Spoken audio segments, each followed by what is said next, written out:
Chapter 84 Pain. At 6 o'clock in the evening on the burrow's third floor, Harry sat propped against the headboard of his bed, utterly motionless. He looked as though he were nothing more than a statue, frozen in place. Minutes earlier, a brutal truth had shattered him. Voldemort's twisted love for Bella, followed by the Dark Lord's ruthless extraction of her from his own soul. That revelation hung over Harry like a blade, and with it came a pain so searing that even the new taskbar blinking across his vision, a magical update, no doubt, went unnoticed. Pain, pure and unrelenting, engulfed him. Voldemort, incapable of love himself, treated that agony as fuel for his power, but for Harry it cut deeper than any curse. It felt like carving a fresh wound with a cold, blunt instrument, every nerve ending screaming, every breath a reminder of loss.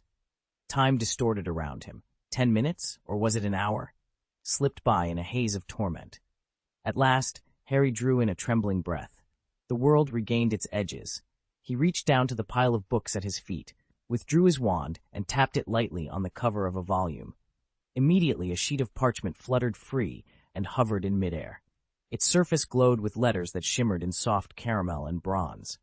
"Hedwig," Harry called, his voice hoarse but firm. At once, the snowy white owl swooped in through the open window, settling on the windowsill.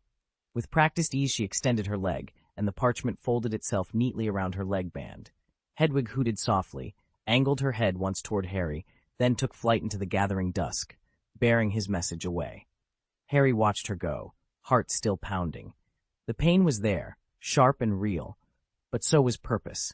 He would not let this agony consume him. Not now, not ever. Harry reached out to stroke Hedwig. In response, she gave his finger a gentle nip, her own little gesture of affection, then stretched her snowy wings and slipped out the open window. In the deserted village square of rural Bedfordshire, an ancient war memorial stood silent among a handful of weathered benches. Heat waves shimmered in the midday air, distorting the face of the nearby church clock and freezing its hands awkwardly at 12 o'clock. Crack! Through the wavering haze, two figures materialized. The taller of the two was a lean man whose silver hair and beard fell in graceful waves to his waist. Perched on his hooked nose were half-moon spectacles, a pointed hat crowned his head, and a long black cloak swirled around him. Every line of his bearing proclaimed him a wizard of considerable power. Beside him stood a creature more nightmare than man. Beneath long, unkempt gray hair, its flesh was pitted and scarred, as if stitched together in a makeshift repair. A crooked, gaping mouth yawned where a nose should have been, and one leg had been replaced by a crude wooden stump no more than a few inches long, ending in a claw-like foot that clicked eerily on the cobblestones. Yet nothing about this monster was as unsettling as its eyes, cold, unblinking, and utterly inhuman. One of his eyes was coal-black, small and glossy. The other was a perfect, bright blue orb, large as a silver coin, perpetually rolling in its socket. It never blinked, swinging up and down, left and right, utterly independent of his normal eye. Then, with a soft crack, the blue eyeball slipped free and burrowed straight into the man's skull, leaving behind only a vacant white socket. "Did you see that, Alastair?" Frankenstein called over his shoulder to the grizzled Auror. "Harry Potter never misses his mark, does he?" He raised the curved bottle strapped to his belt, took a long sip of its amber contents, and sighed. "Come along, Albus." Limping on his heavy boots, Frankenstein led them toward the old war memorial at the heart of the square. He muttered under his breath, "I knew you only dragged me out here so you wouldn't have to find the place yourselves. With my magic eye, not even Voldemort's secret hut could hide from me." At last they reached the monument, a tall stone column inscribed with fallen witches' and wizards' names. Frankenstein paused, planted his scarred hand against the cool granite, and swept his blue eye over every angle. "There," he murmured. He dropped to one knee and probed around the base. "Got it." With a sharp metallic clang, he yanked a rusty iron chain free from its hiding place behind the memorial. The chain fell to the ground, its links echoing across the empty square. Frankenstein rose, the chain in hand, and glanced back at Dumbledore and Moody. "Everything's set," he announced. "Let's move." Frankenstein shook his head, brushing gray hair from his face, and the scarred remnant of his broken nose twitched. "Not bad. The flavor of black magic is all there. The rest is yours, Albus." Albus Dumbledore grinned broadly, very much like Tom, brutal and brilliantly foolish all at once. He stepped back from the monument, raised his wand, and whispered an incantation. With a clang of broken links, the rusty chain snapped, and a door shimmered into view, hanging crookedly in midair. "Clean work," Frankenstein remarked, taking another swig from the curved flask at his side. He shifted his weight onto his artificial leg and stepped forward. Almost at once, invisible stone steps rose to meet him, forming a fragile staircase up to the floating door. Frankenstein limped upward, followed closely by Dumbledore. There was no keyhole or handle. The door itself seemed to sense their approach. A sudden chorus of clanging metal and rattling chains echoed in the hush, and then the door swung open on unseen hinges. Beyond it lay an opulent interior, once grand, now abandoned. Thick layers of dust blanketed the once lush carpet, the wallpaper peeled in ghostly strips, and once elegant, snake-shaped finials lay corroded and pitted. Somewhere in the stillness, the faint echo of past luxury whispered to them, urging them deeper into the house's dormant secrets. The moment they stepped into the hallway, the silent lamps along the walls brightened on their own. Frankenstein and Albus paused in the center, taking in their surroundings. To the left, a narrow passage slanted downward into shadow. To the right, a marble escalator, gleaming and impossibly ornate, spiraled upward. Frankenstein rubbed at his splintered nose. "Ugh, so much dust," he muttered, shielding his face. "Albus, tell me, what did Voldemort use this place for?" Albus said nothing. He lifted his wand and uttered a soft spell. Behind them, the door frame slid shut with a gentle click. The tall wizard's eyes were distant, haunted. At last he spoke, his voice quiet.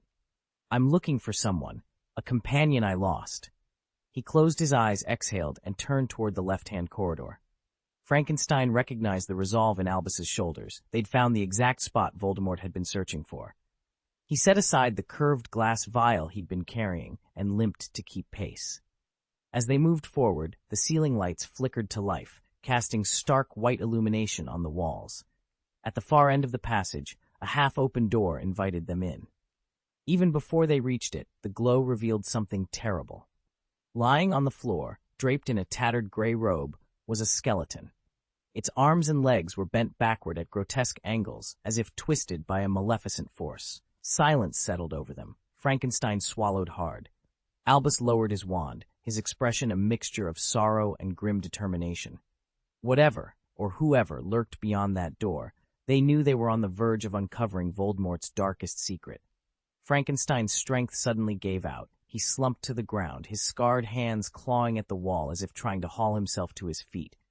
"Caradoc! It's him! It's him! Albus, he's here!" he choked out. "I remember now. That's the robe we bought together at Tufan Clothing Store. You said the Order of the Phoenix was founded, and you needed something more, stylish. Which low, filthy creature could have done this to him?" A piercing cry ripped from Frankenstein's throat, a lament moan, heart-wrenching than any mother's wail for her fallen child. He dragged himself across the dusty floor, face pressed into the grit, oblivious to the grime. Albus, tall, once steadfast, did not move to console him. Instead, he leaned against the opposite wall, one hand braced on the cold stone, his blue eyes haunted with grief. He had prepared himself for Caradoc's death. He had even known what he'd find in this room. And yet the pain still sliced through him as though it were new.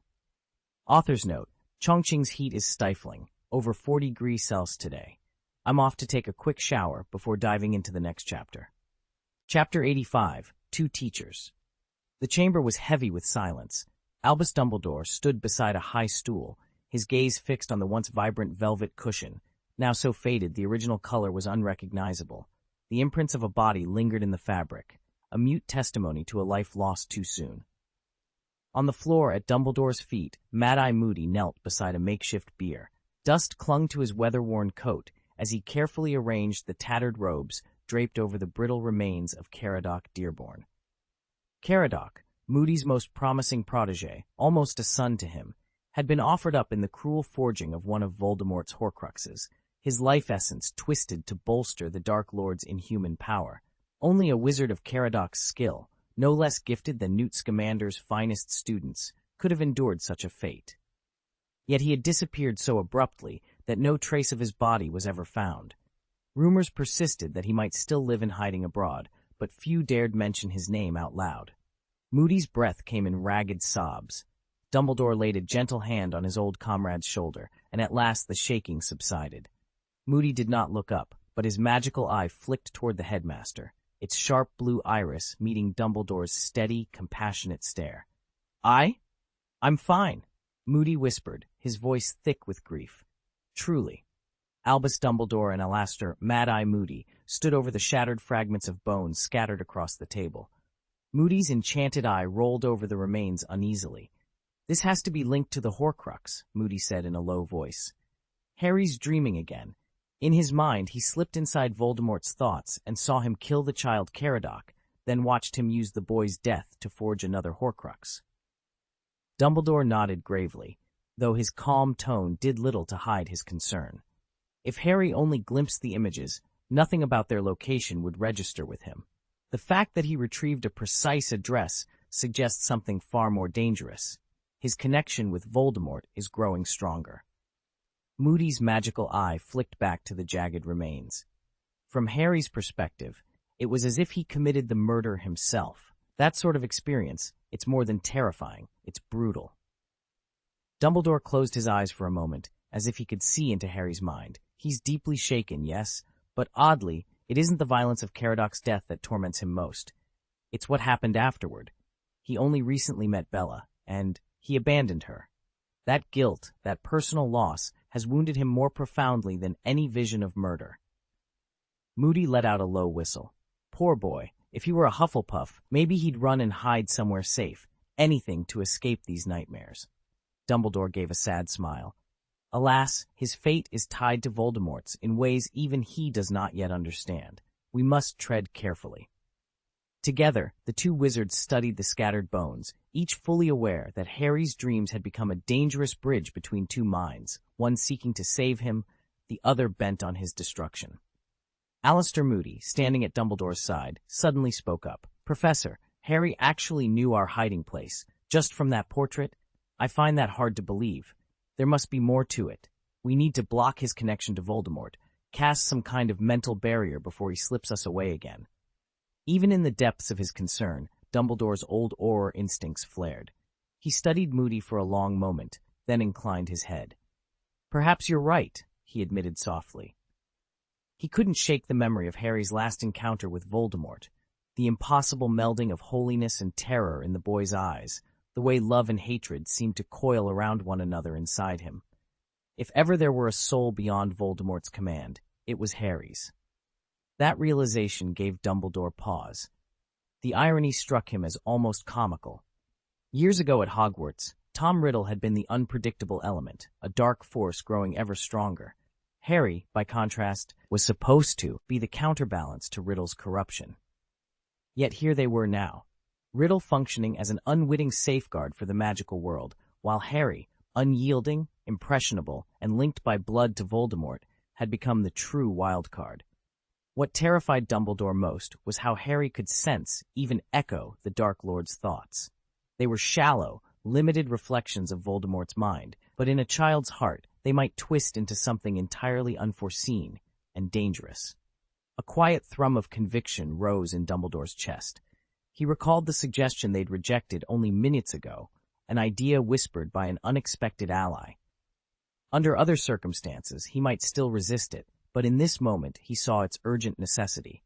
If they were to safeguard Harry's future and the fate of the wizarding world, they needed to act on that plan without delay. He turned to Moody, resolve brightening his eyes. "Prepare the wards," he said, "and fetch me the components for a Protego Mentis charm. It's time we sever that link, once and for all."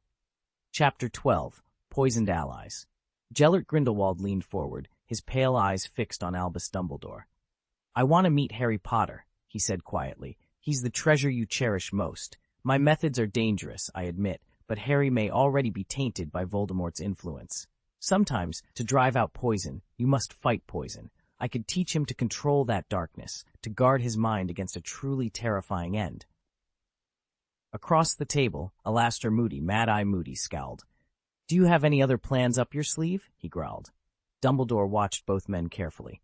He knew Grindelwald's reputation as well as Moody's skepticism, and he suspected neither man fully trusted the other. Still, the real question lay elsewhere. Nodding to Moody, Dumbledore cleared his throat. "There is one more matter we must settle," he said.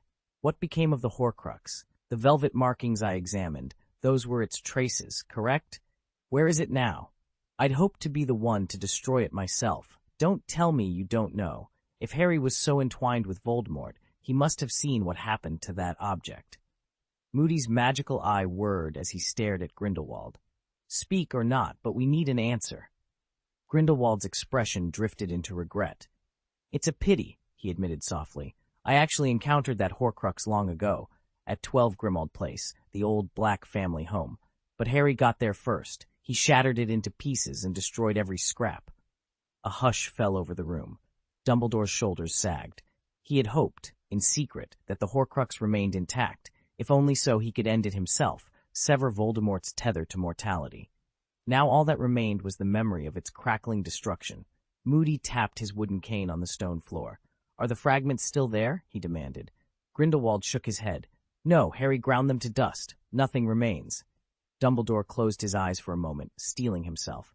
"Then all that evil is truly gone," he murmured. "At last."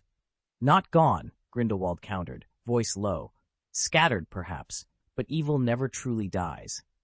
Moody slammed his fist onto the table. "Enough riddles. If you value Harry's soul, if you intend to help him, then tell us plainly. What do you propose next?" Grindelwald's smile was both unsettling and sincere. "Let me work with him," he said. "Teach him resilience, the strength to resist the darkest impulses. Only then can we be certain that, poisoned though the boy is, he will never succumb entirely." Dumbledore opened his eyes, meeting Moody's wary gaze. "Very well," he said at last. "But under one condition, no secrets. We proceed together, Grindelwald, Moody, and I, until Harry stands secure in the light." Grindelwald inclined his head. Agreed. Moody snorted, but the tension in his shoulders eased ever so slightly. Dumbledore allowed himself a faint, hopeful smile. For the first time in a long while, all three of them, adversary, skeptic, and headmaster, stood aligned in purpose, determined to protect the boy who carried the greatest burden of all. Chapter 12. Mad-Eye Moody's false eye whirled wildly as he faced Dumbledore in the headmaster's office. His thick, armored hand clenched the fraying edge of the dusty carpet until his fingers turned white. I want to see it," Moody's voice tight with barely contained fear. Dumbledore regarded him calmly, his gaze as steady and unflinching as ever. "It's in the drawer of my desk," he said quietly. "But be warned, what you discover may be more than you can bear." Moody's jaw dropped. Then he swallowed hard. Without another word, he pivoted and strode from the room, his cloak billowing in his wake. Outside the village of Ottery St. Catchpole, the late afternoon sun slanted over the Burrow's garden. Harry lay sullen in a faded hammock stretched between two apple trees, the once cheerful sapling of his contract charm drooping beside him. All morning the Weasley household had buzzed with activity. Mr. Weasley inspecting pumpkin vines, Molly fussing over the oven, Ron and Hermione experimenting with a self-mending hoe, but Harry barely stirred. Twice, Ginny had slipped up to plant quick kisses on his cheek. Twice, he'd shifted away. Neville had even offered to go shirtless into the valley for a mock duel if it would cheer him up. Harry had only smiled wanly and refused. Then, in the space of a heartbeat, Harry bolted upright. Ron, kneeling to repair the hoe, jumped to his feet so suddenly he sent Hermione toppling into a row of marigolds. "Harry, what's up?" Ron asked, brushing soil from his robes. Harry ran a hand through his hair, eyes wide. He glanced at his watch, then stared at the twisted wax seal clutched in his other hand. "Hedwig's back," he said, voice tight, "but it's 2:00. He unfolded the crumpled scroll bearing Dumbledore's crest. "I sent that letter first thing this morning. Why did Mr. Weasley and everyone else wait until after lunch just to answer?"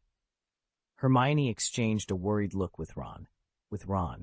Normally, the return of Hedwig would have been cause for celebration. Today, not even an owl's homecoming could lift Harry's spirits. And none of them quite knew how to help.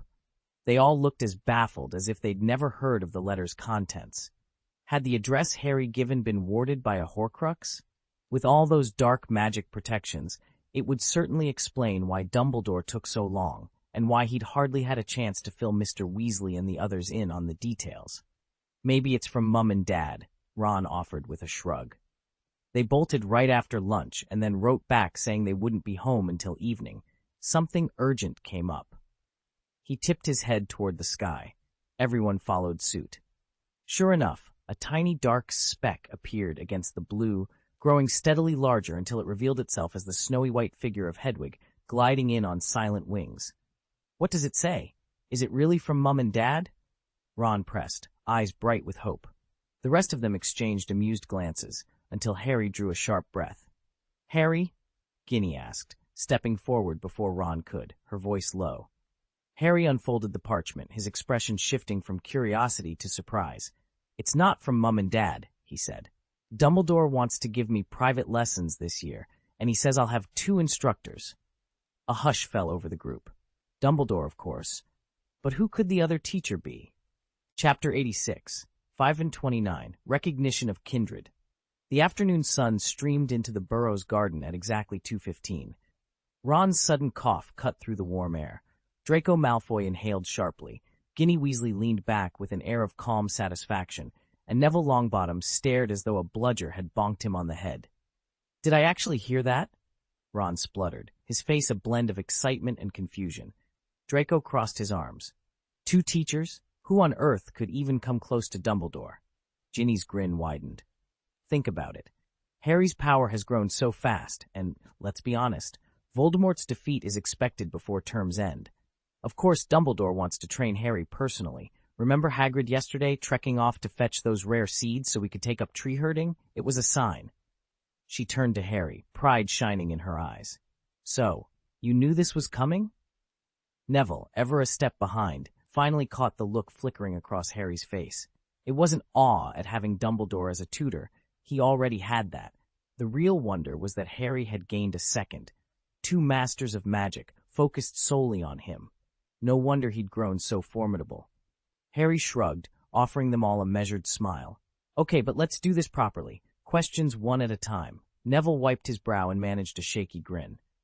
Right, so I wasn't dreaming it. You really do have 2 teachers now. Harry simply nodded, eyes serene. Around them, the Burrow's garden seemed to hold its breath, as if eager to witness the next chapter in Harry's extraordinary journey. This has to do with a letter I wrote this morning. Harry turned to Ron and Ginny. It's also why your parents left so suddenly after dinner. A letter? Who did you send it to, Dumbledore? Draco asked. Harry nodded. It's about a dream. You've been hiding another dream from us? Ginny began, but Ron cut her off, his voice sharp. Another prophecy? Is this one about Voldemort? Has he returned already? At Ginny's words, Draco and Neville exchanged grim looks. Draco felt it most keenly. Traitors, after all, were often more repulsive than outright enemies, and his father had been a Death Eater. Neville's mind raced back to the end of the First Wizarding War, when Bellatrix Lestrange, her husband Rodolphus, her brother Rabastan, and Barty Crouch Jr. had tortured his parents to the brink of madness, searching for any trace of information about Voldemort. Although his parents' minds had only recently been restored, the memory of those 4 torturers still made Neville's heart pound and his skin crawl. Draco edged away from Neville, putting a few cautious paces between them. Moments ago, Harry had the uncanny sensation that Neville's next move would cleave him in 2. Reflexively, he tightened his grip on his wand and whipped his head toward the perceived threat, only to find Neville standing perfectly still, face calm. Harry exhaled with relief. Neville, are you all right? He blurted out. Neville gave a small, reassuring nod. I'm fine. Harry turned back to Ginny, cheeks still flushed from the sudden adrenaline. This has nothing to do with Voldemort's return, he began, hurry in his voice. I dreamt I was reliving fragments of Voldemort's own memories. He was creating Horcruxes in a house in Bedfordshire, the same locket we destroyed months ago. But there was more. In those memories, I saw evidence of someone else, Caradoc Dearborn, one of the original members of the Order of the Phoenix. His body vanished years ago. I'm certain Mr. Weasley and his team must have stumbled on Dearborn's remains when they left in such a rush. Ginny frowned, eyebrows knitting together. Caradoc Dearborn, the Parselmouth who betrayed us to Voldemort and was supposedly slain during the war. She shook her head as if still trying to process the revelation. The story was that the Auror who killed him, hoping to score a political win for Dumbledore, turned his corpse to stone and then dumped it somewhere random. Why are you staring at me like that? Harry met her gaze, the uncertainty flickering in his eyes. I don't know, he admitted. It's just, everything's starting to connect in ways I never expected. Draco's lips curled into a knowing smile. My father worked it out. At his words, the room fell silent. Ron's eyes blazed. That's absurd. A Death Eater hiding in the Order of the Phoenix. How would that ever damage Dumbledore's reputation?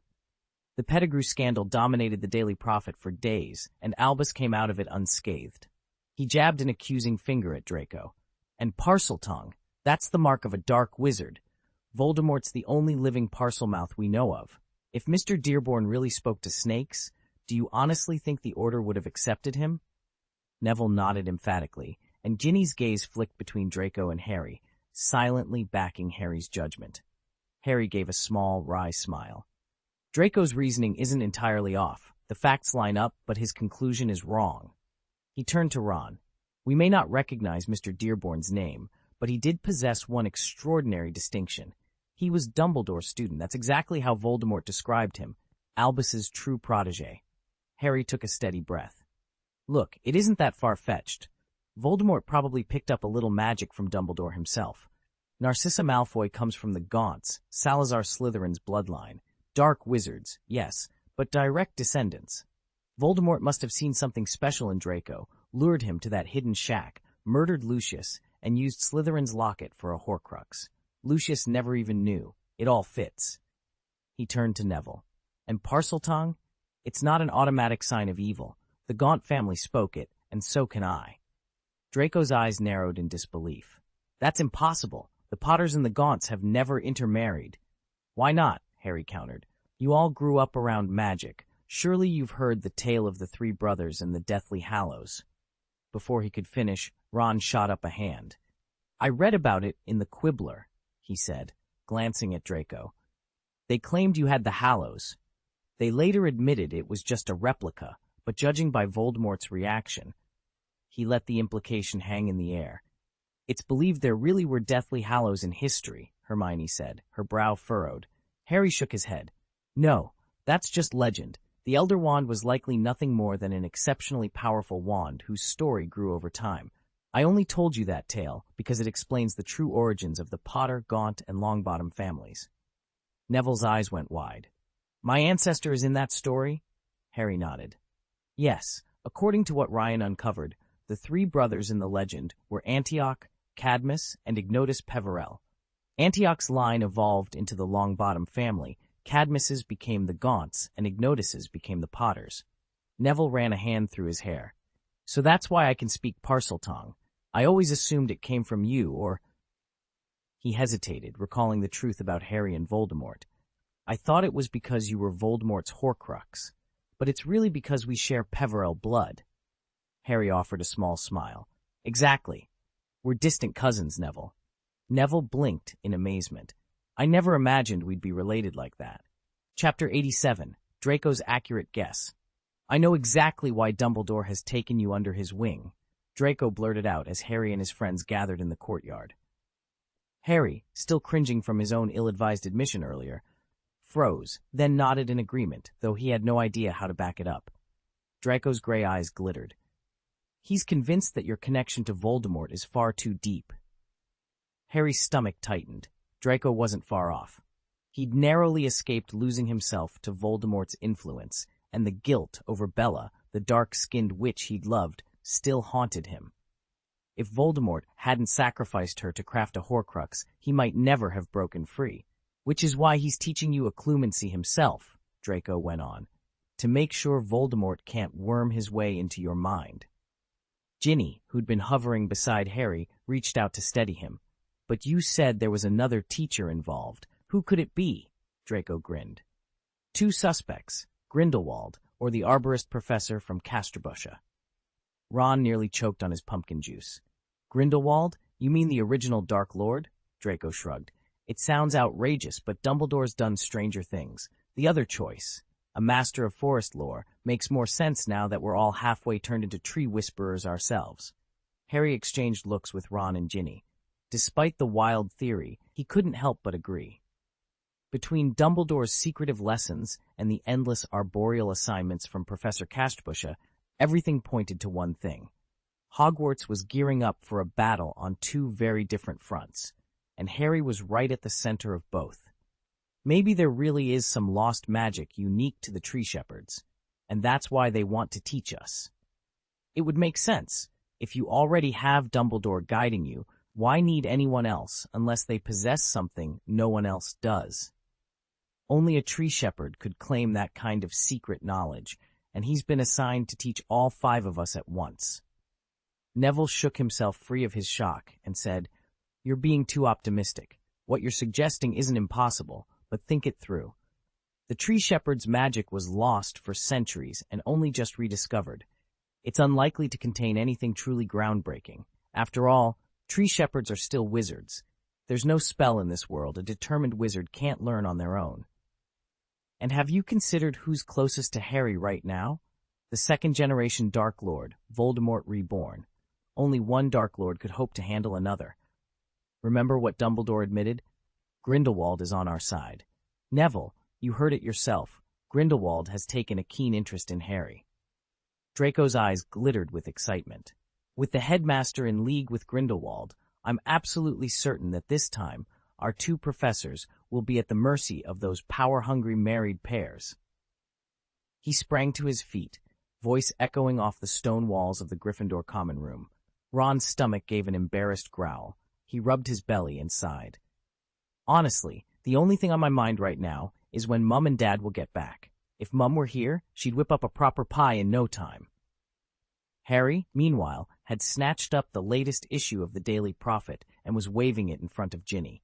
She nearly toppled off the sofa, clutching Harry's arm in surprise. Ron reached over and poked Harry's forehead. "Have you lost your senses? Voldemort's propaganda is bad enough, but it's tomorrow's prophet that'll carry the important news. Besides, Mum and Dad always make time to visit us in the evening. We can ask them whatever we need then. So why are you bothering with today's paper?" Draco and Neville exchanged uneasy glances, both of them suddenly worried about Harry. Ginny leaned forward, frustration flashing in her green eyes. "You're the one who's confused. Have you all forgotten what happened last time?" Harry paced the common room, his mind racing. "Remember," he said, "the Daily Prophet is bound by transformation magic. As the news changes, so does the paper's content. Under the old system, you'd only get one brief notice, but ever since Sirius enchanted it, the moment we spot today's prophet, it'll be covered with reports on Mr. Dearborn, and I'll bet members of the Order of the Phoenix will show up too." He reached over and gave Ginny's shoulder a gentle shake. "Wake up," he urged. "We need to find it." Ginny blinked sleepily, and at that cue, Draco and Ron charged in from the hallway. "Where is it?" Ron demanded, rummaging through a stack of parchments. "Quickly, before it updates again," Harry called, following at their heels. Thousands of miles away, hidden deep within the ancient walls of Smith Castle in Nottingham Forest, Ryan and his companions had already found their copy of today's prophet. The flickering fireplace light danced across Peneno's worried face as she scanned the front page. Finally, she looked up at Ryan. "Something's odd," she said. "Why would Voldemort kill Mr. Dearborn and not even acknowledge it in the prophet? No official statement, no public outrage, nothing." Ryan allowed himself a small knowing smile. "It's actually quite simple," he began. "First, and most obvious, Dearborn is dead because Voldemort needed him to create Horcruxes. He views that magic as the ultimate secret, something no one else must learn or question." Peneno frowned, absorbing the implication. Ryan continued, his voice low. "Second, keeping Dearborn's death quiet prevents anyone from digging deeper. If people knew the truth behind Voldemort's Horcruxes, they might dare to oppose him. Silence is his shield." Peneno tapped the page thoughtfully.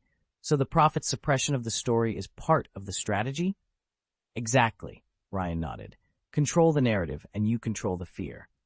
The wind howled outside Smith Castle, but within its stone walls, a different storm was gathering, one brewed by half-truths, hidden deaths, and the desperate effort to keep a terrible secret buried forever. Ryan paused, gazing thoughtfully into his cup.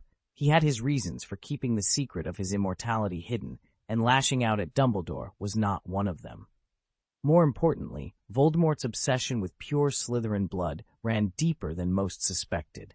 If anyone discovered that he'd slaughtered a Gaunt, his own flesh and blood, it would shatter the very image he'd spent years cultivating. On top of that, his defeat had come so abruptly that he never even got the chance to spill the truth. In the original timeline, Ryan mused, if Dumbledore hadn't perished so suddenly, that forbidden name might have surfaced during their duel. As for Harry's silence during the fifth-year battle at the Ministry of Magic, it seemed clear now that he simply chose the wrong moment to bring Dumbledore down. Kate tilted her head, a puzzled look on her face. But you just said the Peverells forbid kin from killing one another. How could Voldemort have done that to a relative? Ryan shrugged and lifted the rim of his teacup for a slow, deliberate sip of the black tea Jack had freshly brewed for them. Kate, you're still too naive, he said with a wry smile, setting the cup back down. Let me tell you how far some will go to protect their legacy. Dearborn carries Gaunt blood through his mother, but he's no Peverell. He didn't inherit any of the names Gaunt, Potter, Longbottom, or Smith, nor is he a direct descendant. It's the same with the Longbottoms, only Neville and Frank truly trace back to the Peverells. The American Potters, despite the family name, aren't Peverells either. Is that so? Kate nodded, then her eyes brightened. Hang on, Ryan, another thought just occurred to me. Do you remember Jackson, the man who steals minds to live forever? His old address is listed as 67 Privet Drive. Do you think he's ever considered targeting Harry Potter? Penelope, sitting beside her, leaned forward eagerly. I thought you two already realized that. Privet Drive is Harry's home. It couldn't be clearer. Ryan sighed. Penelope's memory was uncanny. We barely care. Now Harry Potter. Kate scoffed, curling her lip. Why on earth would we memorize random addresses out of boredom? You're the weird one, Ryan. Always obsessed with Harry and Dumbledore. Penelope nodded in agreement. Exactly. All right, let's drop it for now. The old man really did consider attacking Harry. He assumed Voldemort was dead, and that, by removing Harry, he could seize the Potter family's wealth and reputation. But it was clear he'd never get close enough to carry out such a scheme. Chapter 88. The Story of Caradoc. Caradoc Dearborn, known to most of his friends simply as Ryan, gazed thoughtfully at the latest issue of the Daily Prophet. He treasured Harry Potter and the rest of their circle more than anyone could imagine, but he guarded the real reason behind that affection even more fiercely. Not Penelope Clearwater, not Ginny Weasley, and certainly not Harry himself must ever learn the truth. Ryan was a traveler through time. He had sworn to keep that secret forever. Perhaps one day, after centuries had worn away his self-control, he might finally admit it. But today was not that day. Pushing aside the heavy velvet drapes, he let his eyes fall on the flickering magical print. Meanwhile, thousands of miles away at the Burrow, just outside the village of Ottery St. Catchpole, Harry Potter held the very same copy of the Daily Prophet. Sunlight slanted through the open window, illuminating his freckled face as he scanned the headlines. Reports of new security measures at Hogwarts, whispers of a dark creature spotted in the Forbidden Forest. Harry's brow furrowed in concentration. Two wizards, united by the same newspaper yet separated by space and time, each absorbed different slivers of information, and neither had the faintest idea of how deeply their fates were intertwined, or how close they might be to discovering Ryan's profoundest secret. Chapter title, Remembering Caradoc Dearborn, First-Generation Members of the Order of the Phoenix. Albus Dumbledore, founder. Aberforth Dumbledore, founder. Alastor Moody, Alice Longbottom, Arabella Figg, Benji Fenwick, deceased. Caradoc Dearborn, deceased. Daedalus Diggle, Dorcas Meadows, deceased. Edgar Bones, founder, deceased. Elphias Doge, founder. Emmeline Vance, Fabian Prewett, deceased. Frank Longbottom, Gideon Prewett, founder, deceased. Hestia Jones, James Potter, deceased. Lily Potter, deceased. Marlene McKinnon, deceased. Minerva McGonagall, Mundungus Fletcher, Peter Pettigrew, deceased. Remus Lupin, Rubus Hagrid, Sirius Black, Sturgis Podmore. Harry leaned over the crumpled parchment, scanning the list of names that had once comprised the very backbone of the original order. He paused at Caradoc Dearborn, an unfamiliar face whose deceased notation struck him with a sudden pang. "Is this really the Order's first membership list?" Ron asked, eyes wide. "Then why isn't Dad on here?" Hermione exchanged a look with Harry before turning back to Ron.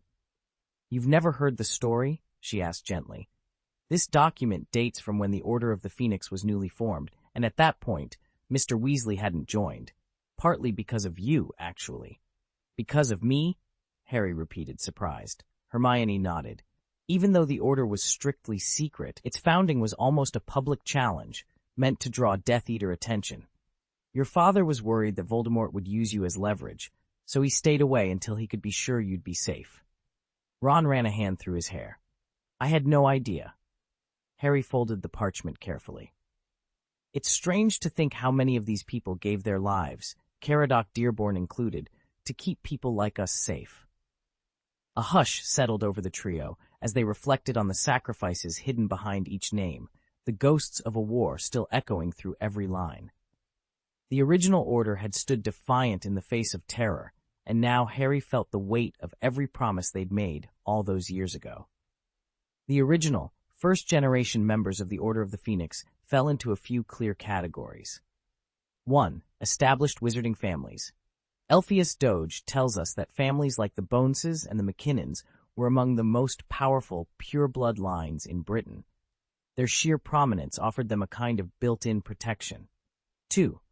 Hogwarts staff. Professors and other longtime employees were safer simply by virtue of their positions at the school, and of course, Dumbledore trusted them implicitly. 3. Special operatives. Some members brought unique connections or skills to the table.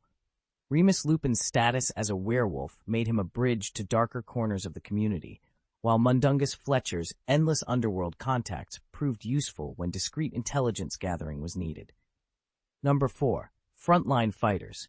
A few Order members were Aurors or otherwise accustomed to dangerous missions. Think Mad-Eye Moody or Frank and Alice Longbottom, Neville's parents. They lived on the front lines and paid the price for it.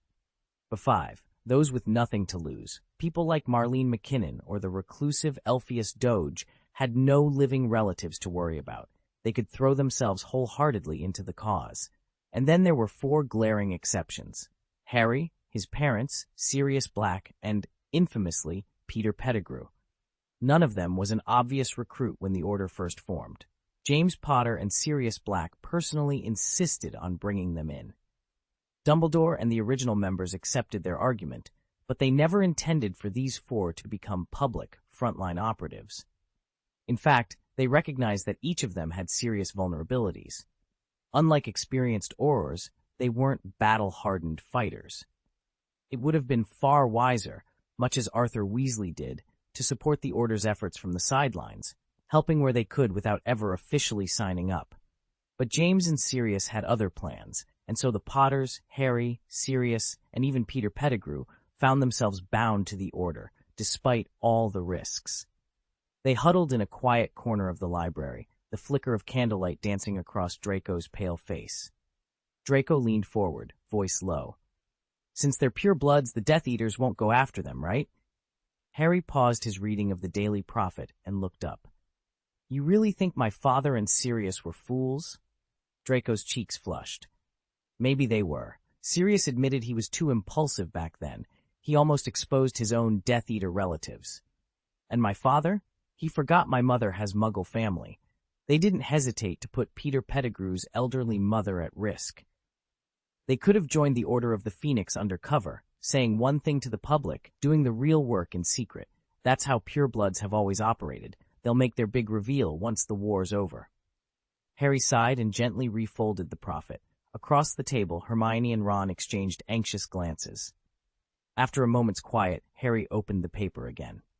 "All right, let's finish reading," he said, and began to read aloud. Albus Dumbledore reflects on his early years. "I still remember the year Headmaster Dippet stepped down, back in 1950-something. At that time, I was merely the Transfiguration professor. It was in my first-year Transfiguration class that I met Caradoc, an orphan who spoke Parseltongue. He possessed both rare talent and an uncanny understanding of magic. His qualities reminded me of someone else I would rather not name." They listened in silence, the weight of Dumbledore's words settling over them. If Hogwarts' past held secrets like these, what else might lie hidden in its ancient halls? As a Gryffindor, he possessed the hallmark traits of the house: courage, compassion, and an unwavering instinct to protect the weak. That's why, even after I took up the headmaster's post midway through the year, I arranged private lessons for him. I couldn't bear to see him go astray the way another bright student once did. In 1970, I founded a covert resistance, the Order of the Phoenix, against forces that sought to undermine everything we hold dear. To my astonishment, this boy enlisted himself in the Order despite my protests. Of course, the Order's existence was never a true secret from our enemies, and not long after its formation, he simply disappeared. Rumors swirled. Some claimed he'd used his Parseltongue and pure-blood heritage to win favor with the Dark Lord, Voldemort, whose name still chills the air. Others said that after the Dark Lord's downfall, the boy fled Britain, or perhaps perished in some unrecorded skirmish to spare my reputation, but I've always believed he would never betray us. That hope kept me clinging to the possibility that these whispers were baseless, and that he was still alive. This morning, at last, word reached me, and once more, I cursed my own premonitions. He hasn't betrayed the Order. He kept the secret of the Order of the Phoenix until his dying breath. Alastor Mad-Eye Moody paused, his glass eye whirring as it tracked the last flickers of torchlight along the chamber walls. Even now, his voice rumbled with the memory. I'll never forget Caradoc. Everyone knows I'm a suspicious old bastard, ever ready to smell treachery in the wind. So imagine how I reacted when I discovered he could speak Parseltongue, yet had hidden it right up through his graduation. I was put on him like a bloodhound, investigating, following, probing every corner of his past. I was convinced he was feeding information to Voldemort himself. I even dredged up the cruelest fragments of his childhood, piece by bloody piece, and laid them before him, thinking it would break him. But he just looked back at me and smiled. I can still see it now, bright, honest, unguarded. Then he said, "Do you believe me now, Mr. Moody? I've been wanting to be your friend for a very long time." After that, we all know what happened. Caradoc vanished without a trace, and almost at once the Order's secrets began to leak. Many pointed fingers at him, certain he'd betrayed us, but not a single one of us truly believed it. In time, we learned the truth. Sirius Black had been framed, and the real traitor, the rat Peter Pettigrew, had hidden in plain sight all along. A coward with too many weaknesses to deserve our trust. Today, at long last, I can bring Caradoc home. He died keeping our confidence, and he deserves to be remembered not as a suspect, but as a brother in arms. Moody's jaw clenched. He tapped the hilt of his wand against the stone floor, once, twice, solemnly. The chamber fell silent, honoring the memory of the man who had guarded their most dangerous secret until the end, and finally being vindicated, could rest at peace. Minerva McGonagall looked up thoughtfully. I didn't realize he could speak Parseltongue until today. She admitted, but I've always found him to be tremendously kind. Whether he knows the person involved or not, the moment he senses injustice, he's the first to step forward. Ron pushed the last page of the Daily Prophet aside, his brow furrowed. He really does sound like a great guy, he said, but why haven't any of us heard about his heroic deeds until now? Chapter 89, Sirius's Gift. Caradoc Dearborn was nothing short of a legend, a Gryffindor hero whose name once inspired awe throughout Hogwarts. Rumor even whispered that he'd been one of Dumbledore's secret protégés. And yet, strangely, no one seemed to remember him. Ron stared at Harry in disbelief. How is it that I've never heard of him? You'd think there'd be stories, books, something. Draco smirked. Why are you surprised? You lot already know about the McKinnons, right? Ever heard of Dorcas Meadows? No, Ron admitted. I only caught Hagrid mentioning the McKinnon family once, though I did see Marlene McKinnon in a photograph Ryan showed me. Harry nodded. He and Hermione had been arguing the ethics of letting Neville hunt down Death Eaters personally when Ryan, with a dramatic flick of his wand, conjured a series of spectral photographs in midair. One by one, the portraits of the Order's founding members hovered before them as Ryan recounted each person's greatest deeds and noted which of them had fallen in the fight against Voldemort. Neville's eyes widened. Ryan actually has photos of the original Order? Where did he get those? Harry grinned. He produced them right in the middle of charms class. We were practicing the tickling charm. Professor Flitwick even tossed in a quick mention of that mass breakout from Azkaban when Ryan casually projected every single member's portrait into thin air. Hermione shook her head in wonder. Dumbledore must have kept a secret archive somewhere. That's the only explanation. Ron folded his arms, still trying to process it all. So this Dearborn fellow, if he really was Dumbledore's secret student, he must have done something extraordinary to be forgotten so completely. Harry gave Ron a reassuring pat on the shoulder. We'll learn more soon enough. Perhaps Ryan can unearth more about Dearborn's role in the original order. After all, a gift like this, seeing history come alive in pictures, was something Sirius would have loved to share himself. Neville stumbled to catch up, but if we'd hurried any more, he might have seen it. I came to a sudden stop. My throat tightened as I realized my father wasn't in the photograph. Ron threw an exasperated hand to his forehead, while Draco, standing beside him, heated up with a flush. Oi, did you forget my question? He demanded. Pay attention, Ron. The McKinnon family I mentioned was one of the most respected pure-blood lines, second only to the Bones. And Dorcas Meadows, the witch who just made the Prophet's front page, is no minor footnote. She was exceptionally powerful. Voldemort himself murdered her. Draco paused, letting the weight of that sink in.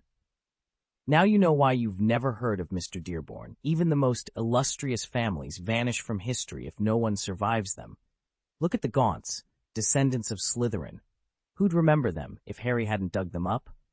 Ron's cheeks darkened. That's different, he muttered. They were heroes, people who laid down their lives for peace. But even at home, I've never heard anyone speak of their deeds.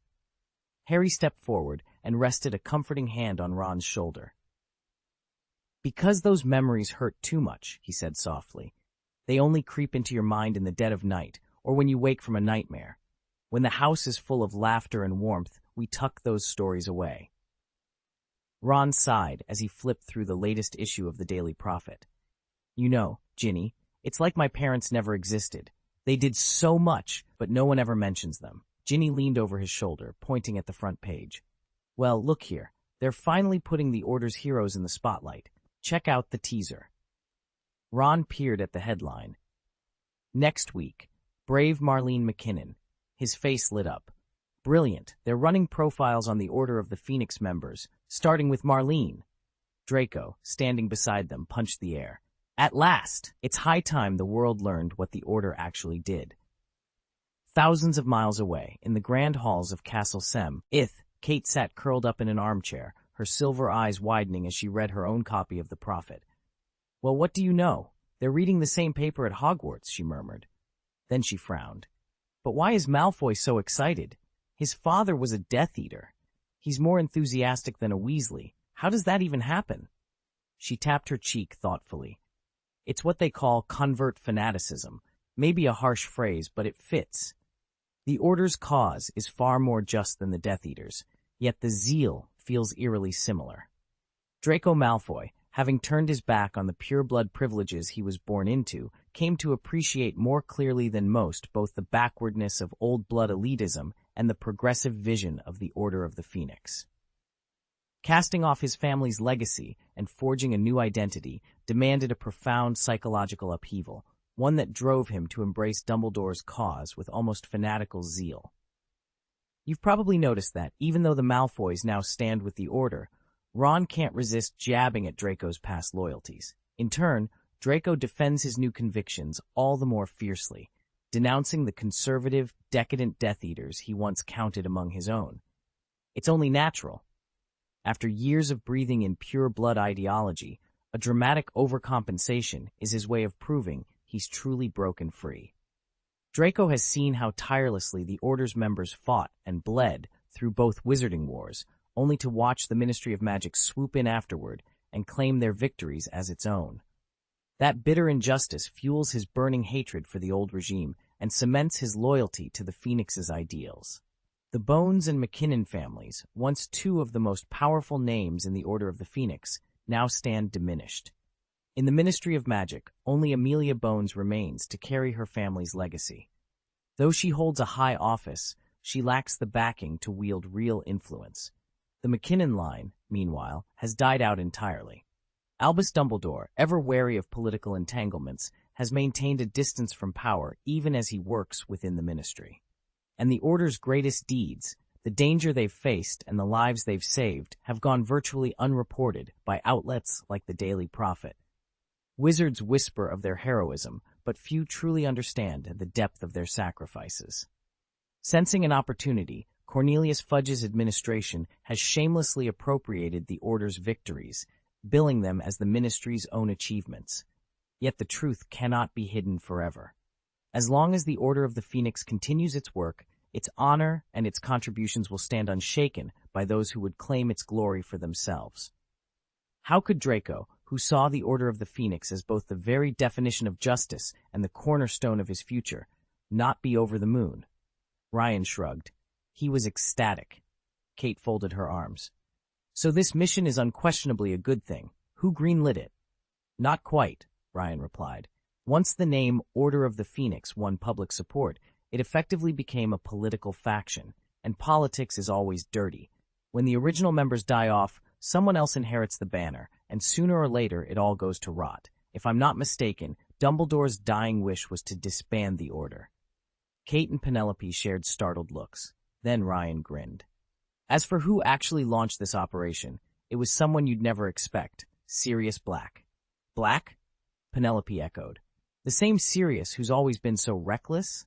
Ryan nodded. Exactly. He grew up pure-blood spoiled, but he's not as foolish as he seems. He can admit his mistakes, his own, and even James Potter's. Sirius Black isn't dumb. He's just been indulged. His parents disowned him the moment he came of age, kicking him out of the house. That freedom sharpened him more than anyone realized. Did you ever stop to notice that Sirius only really began to change after he joined the Order of the Phoenix? Before that, he had been groomed from birth to take over the Black House, Hold, educated in the ancient pure-blood traditions that had endured for 1,000 years. Yet as soon as he committed himself to the Order, the same blind spots began to show in him that had plagued his family for generations. In a way, he mirrored the flaws his parents once hid and those his younger brother Regulus would later reveal. All Sirius could do was grow up and grow wiser, for it was his experience in the Order that set the course for everything that followed. A century later, the politicized, far-reaching network he helped build would stand as the most unexpected inheritance he ever bestowed upon his brother and godson. Chapter 90. The 5 Founders of the Order of the Phoenix. After Ryan spoke, Kate's eyes widened, as if she'd just retrieved the password to her long-forgotten Dumbledore fan club account. Wait a second, she muttered. Okay, Dumbledore's changed. He's no longer terrified of power. But there's no way he'd let his order slide into politics. Sirius might be clever, well-educated even, but how could he possibly deceive Dumbledore? Penello, watching Kate, felt his heart skip a beat. Great, he thought. Here we go again. The mental duel is about to restart. He should have known better. Having been friends with Ryan longer than anyone else, Penello understood that behind that handsome, easygoing smile lay a razor-sharp mind. No sooner had Kate let slip that she was a Dumbledore devotee than Ryan had launched his mind game.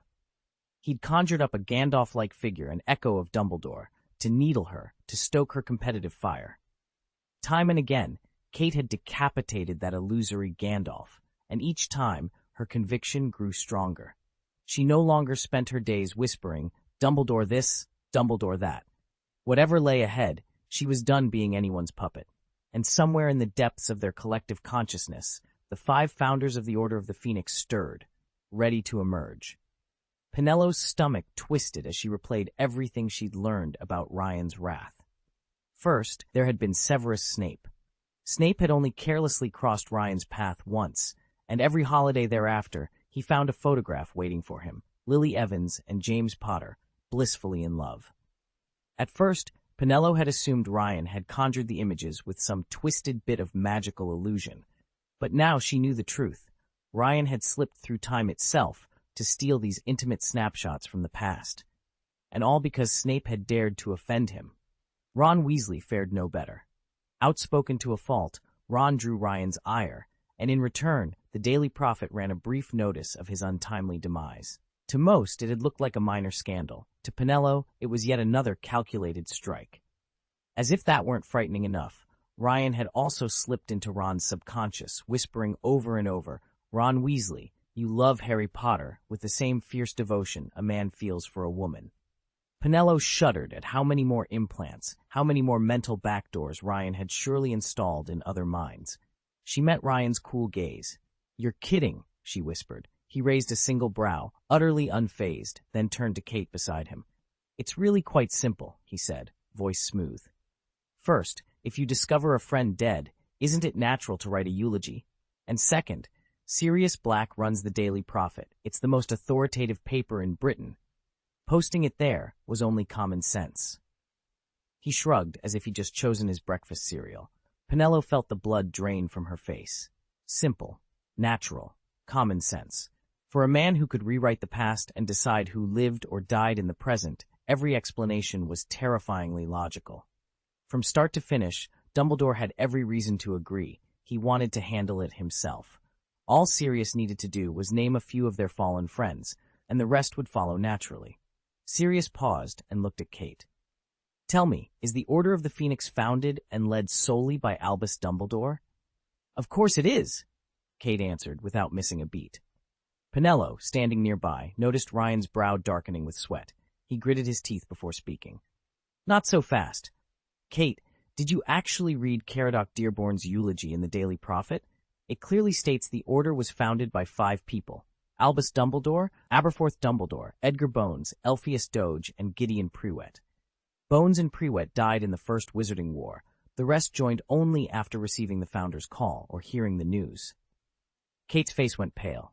That can't be right," she stammered. As a diehard Dumbledore fan, she refused to believe it. But her confidence wavered, betraying her grasp on the subject. Penello caught the gleam in Ryan's eyes and the damp sheen on his forehead. He allowed himself a small, satisfied smile. "Very good, Kate," he said quietly. "You're finally beginning to see the truth." "Let me tell you about the other key founders besides Dumbledore," Ryan began, leaning back in his chair. "Kate, do you know why so many pure-blood families have rallied behind Voldemort? It all comes down to 3 dynasties: the Boneses, the McKinnons, and the Prewetts. In terms of clout within the wizarding world, they rank, strongest to weakest, in exactly that order.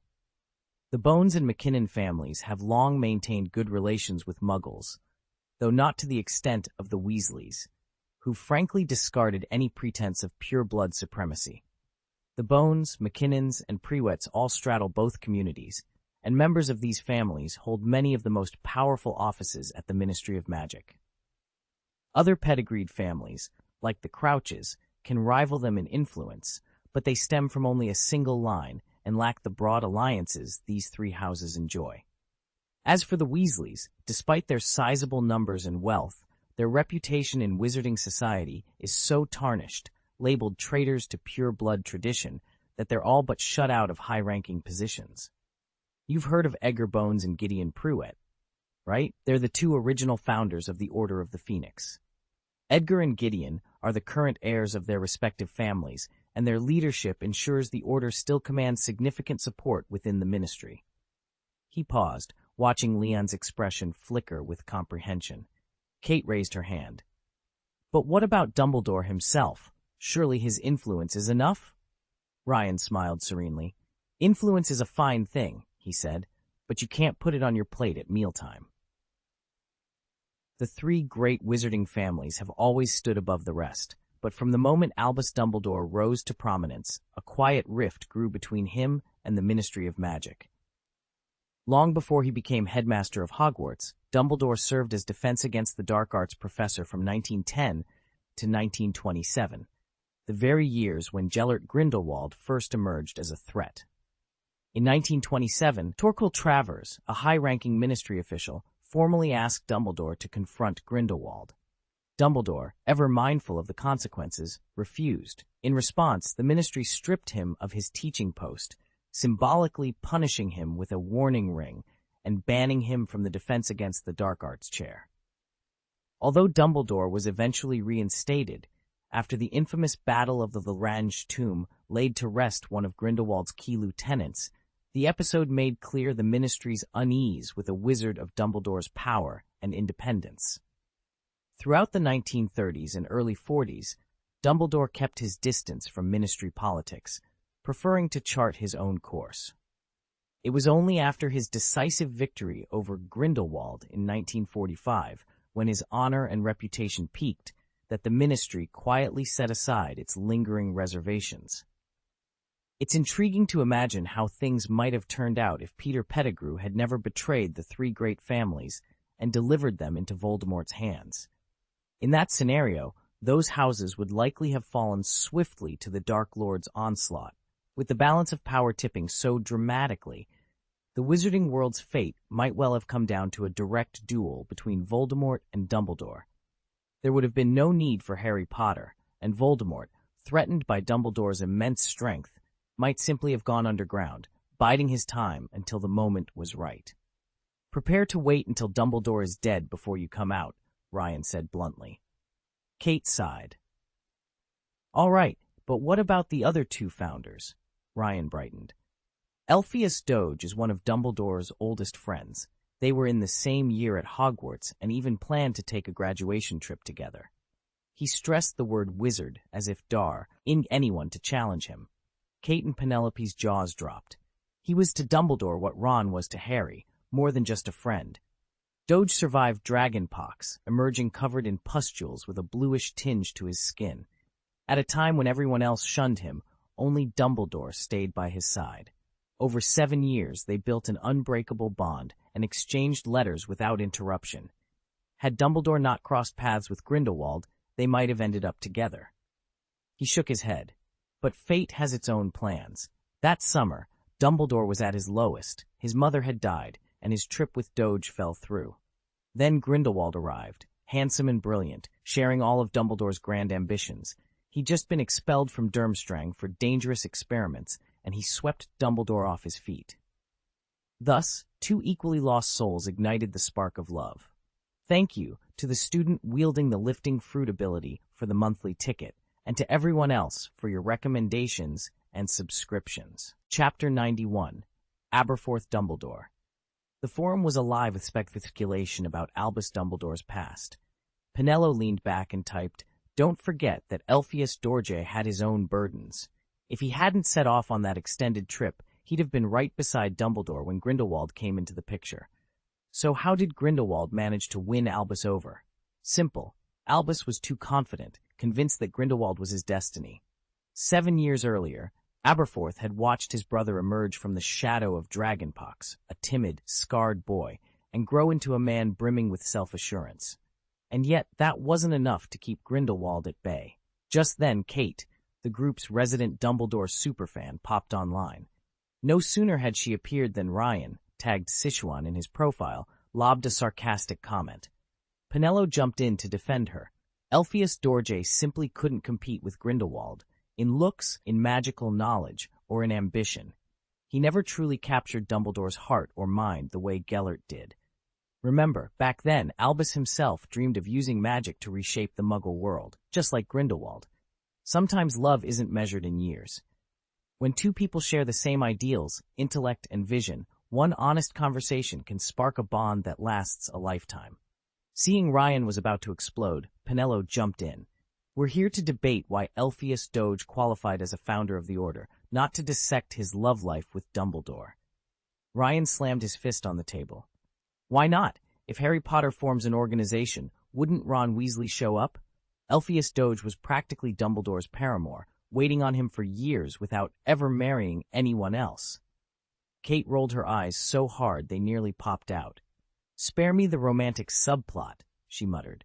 "I can't even wrap my head around Aberforth Dumbledore. You know, the one caught sheep farming. Yes, that pastoral custom exists in the countryside, but, ugh, he's Albus's brother, for Merlin's sake. How does someone with that reputation end up in the Order of the Phoenix?" Penello shook her head in disbelief. She wasn't exactly a Dumbledore fan, but she couldn't fathom how Albus had ever recruited such a scandal-ridden sibling. "I remember that Dumbledore and his family first lived in the Fertile Land, their childhood home, before moving to Godric's Hollow. "You're a fake fan," Kate snapped, not realizing how close she was to collapsing from fatigue. "Fertile Land is just some village in England." Penelo's cheeks flushed with anger. She'd finally managed to draw Kate's attention, yet it seemed to have little effect. With Fleur away and Ryan barely containing his own fury, more figures, Gandalf-like champions within the mind game, were bound to rise up against Dumbledore. And Kate, weakened as she was, wouldn't even be able to leave her bed for days. "Enough," Kate said, voice low but firm. "Albus Dumbledore isn't some socialite on par with Ephius. Mention his name, and most people only recall the old story about him sneaking off to play with sheep. As a boy, he was enchanted by the tale of the three brothers. He couldn't get enough of Crumbu the dirty goat. But don't underestimate him. Despite not matching his brother in scholarly breadth, Dumbledore's combat skills are extraordinary. Once he arrived at Hogwarts, he made it clear he preferred settling disputes with duels rather than endless debate. This episode also forged the foundation of Albus Dumbledore's remarkable dueling prowess. He became so adept that, even before graduating from Hogwarts, he withstood Grindelwald's Cruciatus curse and struck back, leaving neither wizard defeated in their notorious three-way duel. Ryan shook his head with a sigh. "That goat boy is insanely powerful." Kate curled her lip. "He was a real menace. Back at Hogwarts, he once blasted nearly the whole castle with a single spell. Even Dumbledore admitted he didn't much care for him. And you've all heard about the infamous 1982 Wizengamot trial. Excessive magic on a goat. It made every front page." Ryan's grin grew wider. "Do you remember what Dumbledore said when they interviewed him afterward?" Without hesitation, Kate raised one hand, cleared her throat theatrically, and slipped effortlessly into Dumbledore's measured tone. "My brother Aberforth has never let gossip sway him, nor does he shrink from the consequences of his actions. Whether that stems from courage or sheer obstinacy is for each of you to decide." "Brilliant," Ryan applauded. Penelo, witnessing Kate's flawless impersonation, broke into a cold sweat. Penelo couldn't hold back any longer. "Ryan, I've got to ask, why did Aberforth start the Order of the Phoenix with his insufferable brother?" Ryan raised an eyebrow. "That's a good question." Penelo let out a relieved sigh as Ryan's gaze drifted away from Kate. "Look, if you want to know what makes Aberforth worthy of co-founding the Order, that's one conversation. But since you're curious about why he teamed up with Albus, the answer is simple. There was a lot of bad blood between Aberforth, Albus, and Elphius Doge. Besides being Albus Dumbledore's younger brother, Aberforth owns the Hog's Head. It's a notorious little pub, tiny, dim, absolutely filthy, yet Hogwarts students flock there. Wizards bundle up to keep out the cold, and all sorts of shady deals are struck in the back rooms. Kate wrinkled her nose. "Shady deals? You're underselling it. The second you walk in, you're hit with the stench of rotting mutton, no, sheep, and centuries of grime cover every windowsill and floorboard." She looked ready to be sick. Ryan chuckled. "Trust me, the Hog's Head has its charm. If your idea of charm is a rickety bar and a cloud of dust you can taste." Penelope shivered at the memory of her third-year fiasco in the Hog's Head. "Then how is Aberforth even eligible to help found the Order of the Phoenix?" she asked. Ryan blinked. "Didn't I already explain?" When both Penelope and Kate shook their heads, he sighed and leaned forward. "All right, the reason Aberforth qualified has everything to do with the Hog's Head's ownership. That pub isn't an ordinary tavern. It was built centuries ago by goblins and ancient witches. In fact, in 1612, it served as the headquarters for the Goblin Rebellion. The building itself is semi-sentient. Only extremely powerful witches and wizards can control its magic. But there's a trade-off. Once you become its proprietor, you're magically bound to the inn. You can't stray far without weakening its power. And those layers of grime on the floorboards aren't just dirt. They're magical dust that's accumulated over the centuries, fueling the pub's living enchantments. As for the constant sheepy odor, well, I suspect Aberforth's penchant for goats hasn't exactly faded with time." Ryan shrugged. "Honestly, I shouldn't be surprised. The Dumbledores have always been a little unconventional. If Albus was a prodigy, Aberforth's gifts just take a different form." Chapter 92, The Living Bar. Ryan tucked a wry smile away and carried on. This is exactly why every wizard prefers to do business at the Hog's Head. If you eat or drink here and cover your face, you're under the bar's protection. No one can touch you. Not even the Aurors dare make an arrest inside. They simply don't have the authority. Back in 1718, Damocles Roll, Britain's second minister for magic, actually led a raid on the Hog's Head. In response, the tavern itself came to life, transforming into a colossal boar. Not even fiendfire could harm it. Humiliated, Roll fled in disgrace and buried the whole affair. Ever since, the Hog's Head has been a forbidden name. That's why, even though Nocturne Alley claims to have cleaned up its act, this place remains the only haven for the wizarding world's shadowy operators. Kate sat spellbound, hanging on every word. Penelo, however, shot Ryan a look of sudden realization. Ryan, wait, you didn't say who actually owns the Hog's Head, did you? Did it set all these rules on its own, and was it also the one who defeated Rule? Penelo asked. As you guessed, Penelo, you're almost spot on, but the Hog's Head Inn wasn't always like this. I'm sure you remember the Goblin Rebellion from those dusty tomes of magical history. They say its leader, the hapless ghost Lala, was captured, but that's not how it happened. After their first defeat, Lala and his followers turned to an ancient, blood-soaked ritual. They bound the goblins to the very walls of the inn through powerful magic. The uprising was eventually quelled by the great mage Kevin Seng. To ensure the inn would never again become a goblin stronghold, he established a set of strict rules to be upheld by every subsequent innkeeper. 1. The proprietor must never leave the inn for more than 2 days. This keeps the goblins' darker instincts suppressed. 2. All patrons must conceal their faces, a precaution originally intended to hide visiting wizards. 3. Every guest is subject to a mandatory purification fee upon entry, ensuring the inn remains a safe haven for ordinary folk. With that, the rules of the Hog's Head Inn, woven from ancient magic and hard-won victories, stood as steadfast guardians against the shadows within. The Hog's Head was an odd little pub, and Aberforth Dumbledore ran it under a strict set of rules that kept its darker reputation firmly under wraps. Among the most important were, 1. Anyone who didn't buy a drink was politely, but decisively, shown the door. 2. No brawling was permitted on the premises, unless Aberforth himself decided to join a scuffle. 3. The license to run the Hog's Head had to stay in the family, passed down only to a powerful wizard. Those rules might sound harsh, but they kept the place from descending into chaos.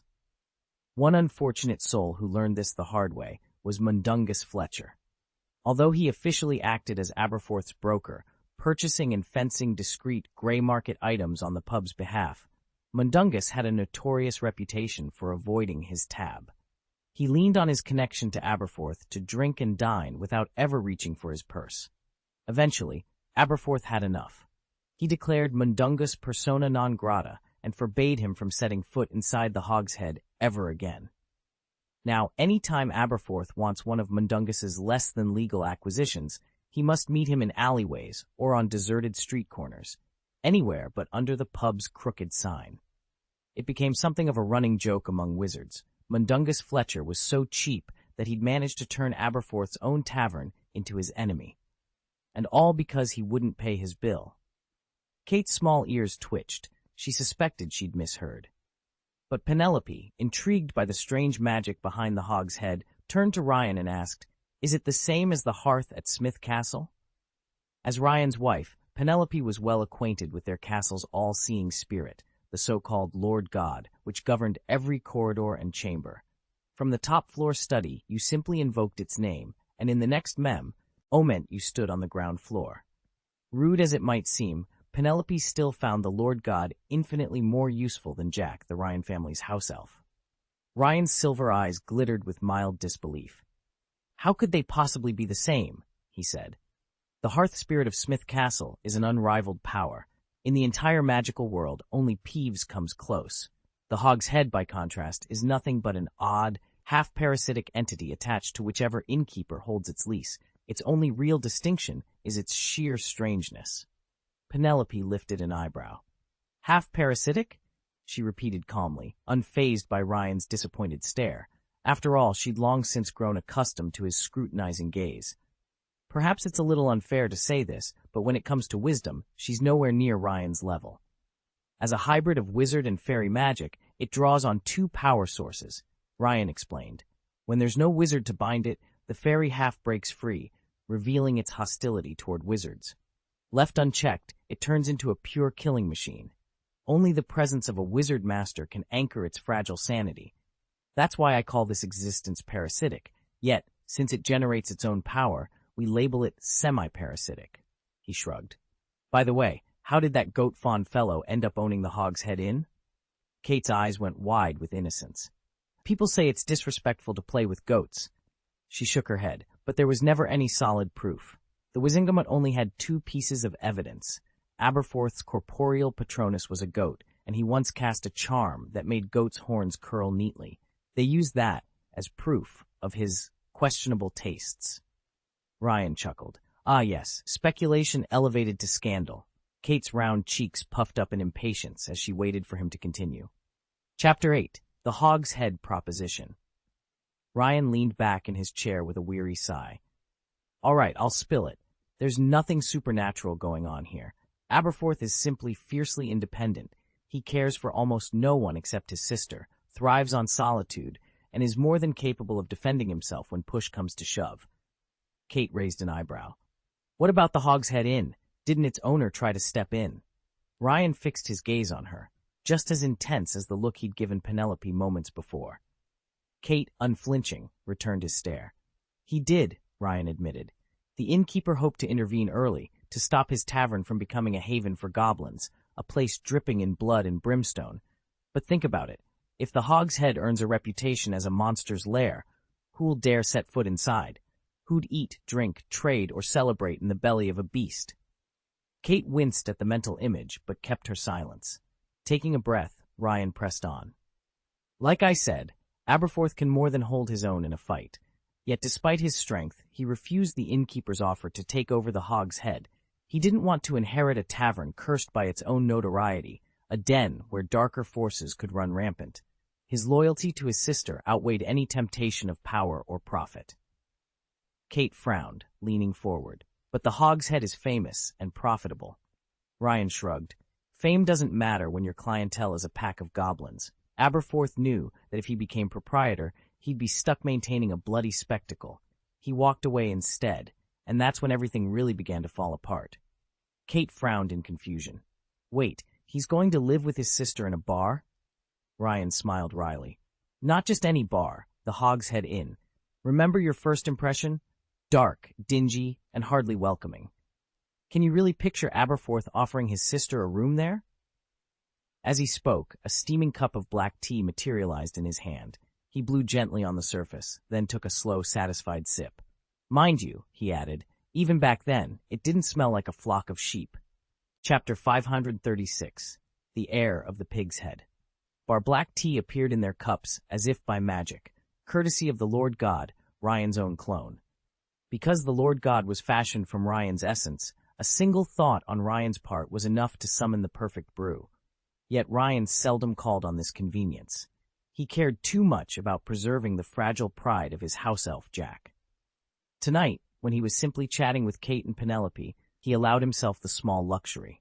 What Ryan loved most was playing the role of teacher, his favorite pupils being his wife or the cherished characters from the 7 Harry Potter novels.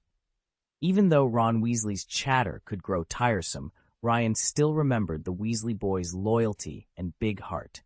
So when he visited Moon City's renowned magic shop, he selected a spellbook tailored precisely to Ron's talents. Harry Potter and Neville Longbottom needed no such gifts. They each had their own paths to mastery. Ginny Weasley, however, had so far received only a modest charm from Ryan. If Ron got his book and Harry and Neville were already equipped, it would be unfair not to prepare something special for Ginny as well. And so, like the others, she too would leave with a carefully chosen magical token, one worthy of her bravery and spirit. Because Ginny's behavior in the original timeline had made Ryan uneasy, and frankly, she just didn't fit his tastes, he set those thoughts aside as he drained the last of his tea. The empty cup vanished into thin air. Turning to Kate and Penelope, he said, "You both know the backstory by now. After that duel with his brother and with Grindelwald, Aberforth lost his sister, Ariana. He graduated but found himself unemployable at Hogwarts, so he took a job as a waiter at the Hog's Head. Years later, when his brother finally became headmaster, he officially gave the inn to Aberforth. Consider it a consolation prize. Consolation prize? Kate tilted her head, trailing a finger along her lip in mock seduction. You actually think the headmaster of Hogwarts would be unaware of the Hog's Head's oddities? Every headmaster learns its secrets. Peeves, the hidden farm beneath the castle, the lot. Ryan rolled his eyes, but couldn't help glancing at Kate. She sure knew how to work her charms on a gentleman, if only she weren't so determined to disrupt his train of thought. Penelope studied him, unconvinced. Maybe he really was just an innocent single boy after all. That beating was well-deserved, she said, her gaze sharp as she looked at Ryan. He blinked, unreadable, and somehow it felt like he was taking offense. Ryan closed his eyes for a moment, then seized on a new topic. Actually, there's one more detail I forgot to mention.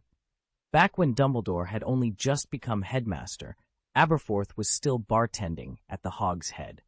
It was during that time that Voldemort hid one of his Horcruxes inside Hogwarts and applied for the Defense Against the Dark Arts professorship. On his way to meet Dumbledore, he and his Death Eaters stopped at the Hog's Head for a rest. Thanks to Aberforth's warning, Dumbledore knew not only that Voldemort was coming, but also which of his followers would arrive with him. When Dumbledore confronted him, Voldemort was genuinely shaken. He even tried to bluff, boasting about how close he was to the Hog's Head barkeeper. As if Dumbledore could spin a tale so convincing he'd have you believe his brother couldn't read. You really think Voldemort had a real friendship with Aberforth? Ha! I know all that, Penelope cut in with a wry smile. I was there. It has to be the Room of Requirement, Kate said, her eyes shining, and I'm certain the Horcrux made from Ravenclaw's diadem is hidden in there. At last Ryan relaxed, and even Penelope looked more interested than skeptical, though she still wore that sly half-smile. Ryan had deftly shifted the conversation, steering them away from Kate's earlier hunches, and of course, testing whether Kate still admired Albus Dumbledore. No wonder he was so good at managing time and distraction. Brilliant work, Kate, Ryan said with playful warmth, lifting her into a hug. You're spectacular. Kate giggled as he set her down. Penelope raised an eyebrow, amusement dancing in her eyes. Speaking of ancient legends, Ryan continued, Aberforth's getting on in years. Have you ever wondered who'll take over the Hog's Head when he finally hangs up his apron? There's Professor McGonagall as Hogwarts' deputy headmistress, but the pub's another story entirely. Kate's face lit up.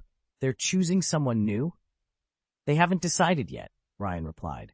There are 3 contenders, Severus Snape, Remus Lupin, and Mundungus Fletcher. Kate, Penelope, why those 3? Kate nearly bounced off the carpet. Snape, obviously, because he demands absolute order. No sticky bar tops, no ale splatters on the floor. He'd keep the Hog's Head spotless. Ryan grinned. Go on. Remus, Kate went on, would be perfect for the late-night crowd. He's kind to outcasts. Everyone who comes to the Hog's Head has a story, and he'd listen. Makes sense, Ryan said, nodding. And Mundungus? Kate folded her arms with a satisfied smirk. He can handle the rougher customers. He's used to dealing with all sorts of shady characters. Trolls, goblins, you name it. He wouldn't bat an eye if someone staggered in looking for trouble. Ryan chuckled. You've got it exactly. Snape's precision, Lupin's compassion, Fletcher's, let's call it street smarts. Aberforth's choice will be tough. Penelope laughed. I'd pay to see Snape's face if someone spilled a pint on his robes. Kate threw her arms around Ryan again. Now that we've settled pub politics, let's find that Horcrux. The Room of Requirement isn't going to reveal itself. Ryan winked at Penelope. Right. On to our real quest. Together, they slipped away, minds buzzing with theories of pubs and Horcruxes alike. Kate leaned forward over the round library table, her voice dropping to a conspiratorial whisper. All the professors have their secrets, she proclaimed. I've done my homework, and here's the juiciest. Snape's hair isn't just greasy, he's got the same revolting habit as that crying boy Rocky. He never changes his black trousers. A ripple of titters ran around the group. Penelope raised an eyebrow.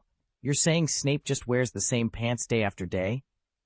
Absolutely, Ryan confirmed with a grin. It's no secret among the older students. Remember that time James Potter blasted Snape into the air with his patented golden hook charm?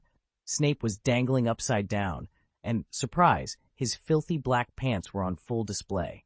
Ironically, that spell was Snape's own invention. Kate's grin widened, but Penelope wasn't finished. Why would Aberforth mention Snape so often? You said he saw something of himself in Severus?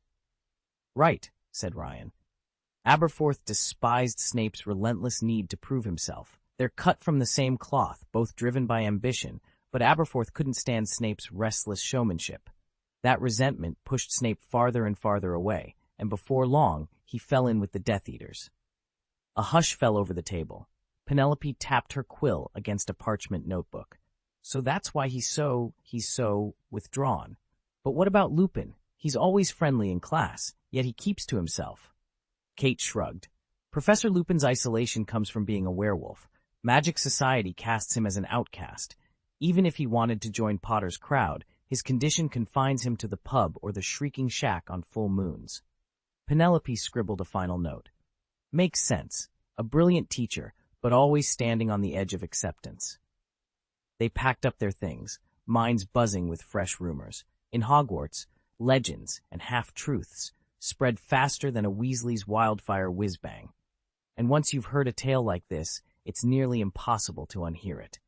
Penelope tapped her wand against her palm, confidence shining in her eyes as she eyed the small group gathered in the Gryffindor common room.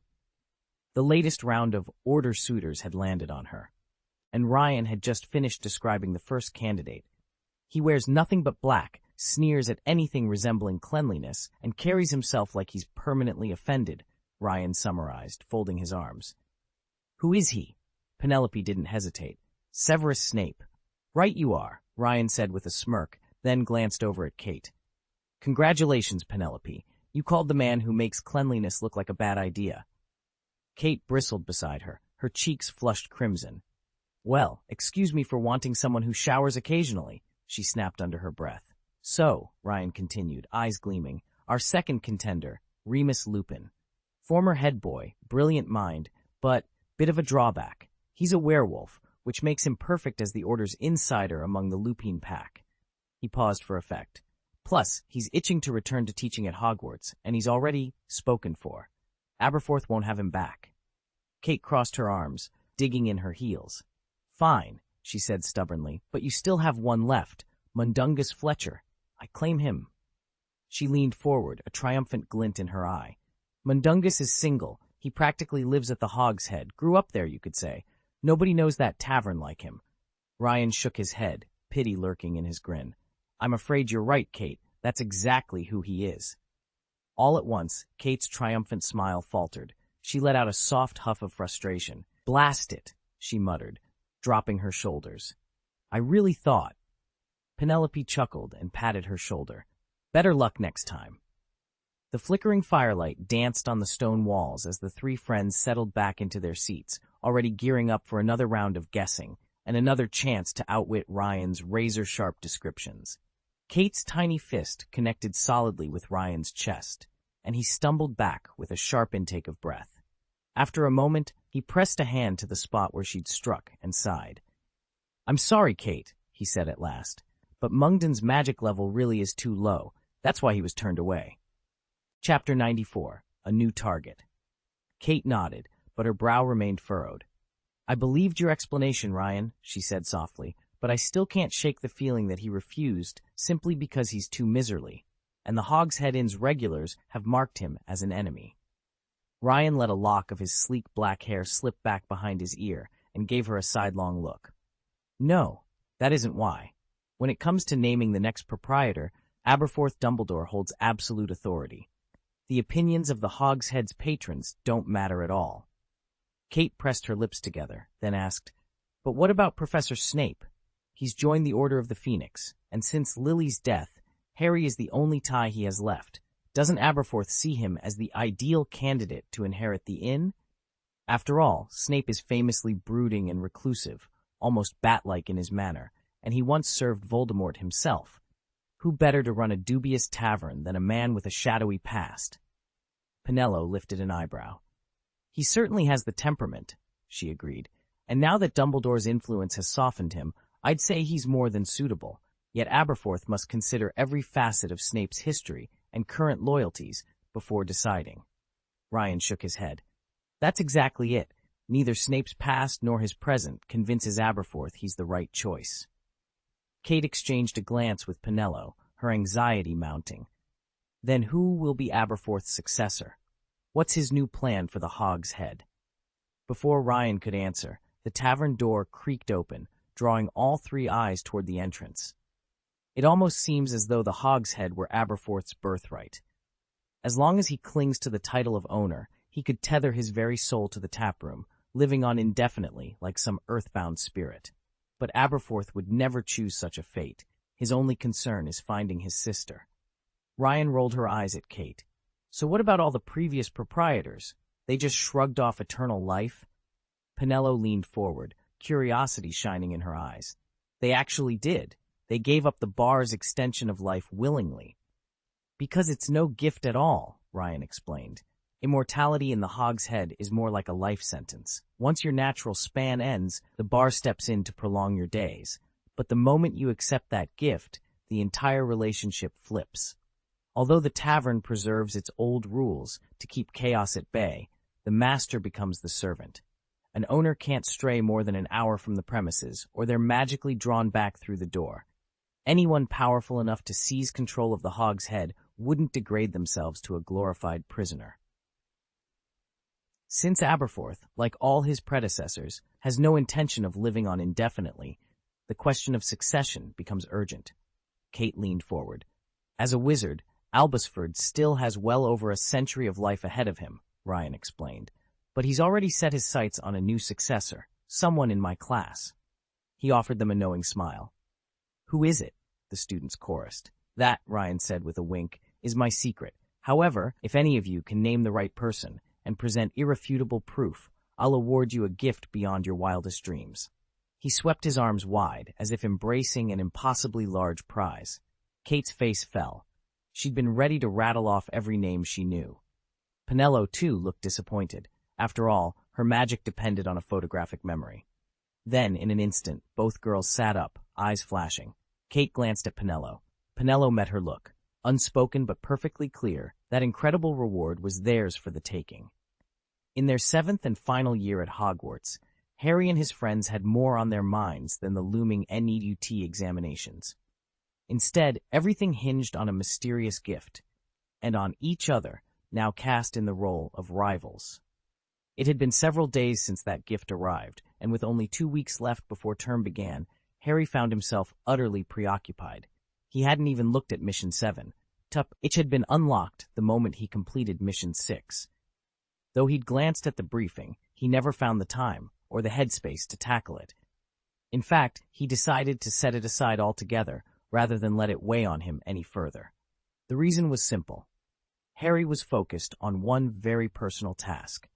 He had been arranging for the remains of Edgar Dearborn to be laid to rest where they truly belonged, the recently established Reminiscence Cemetery.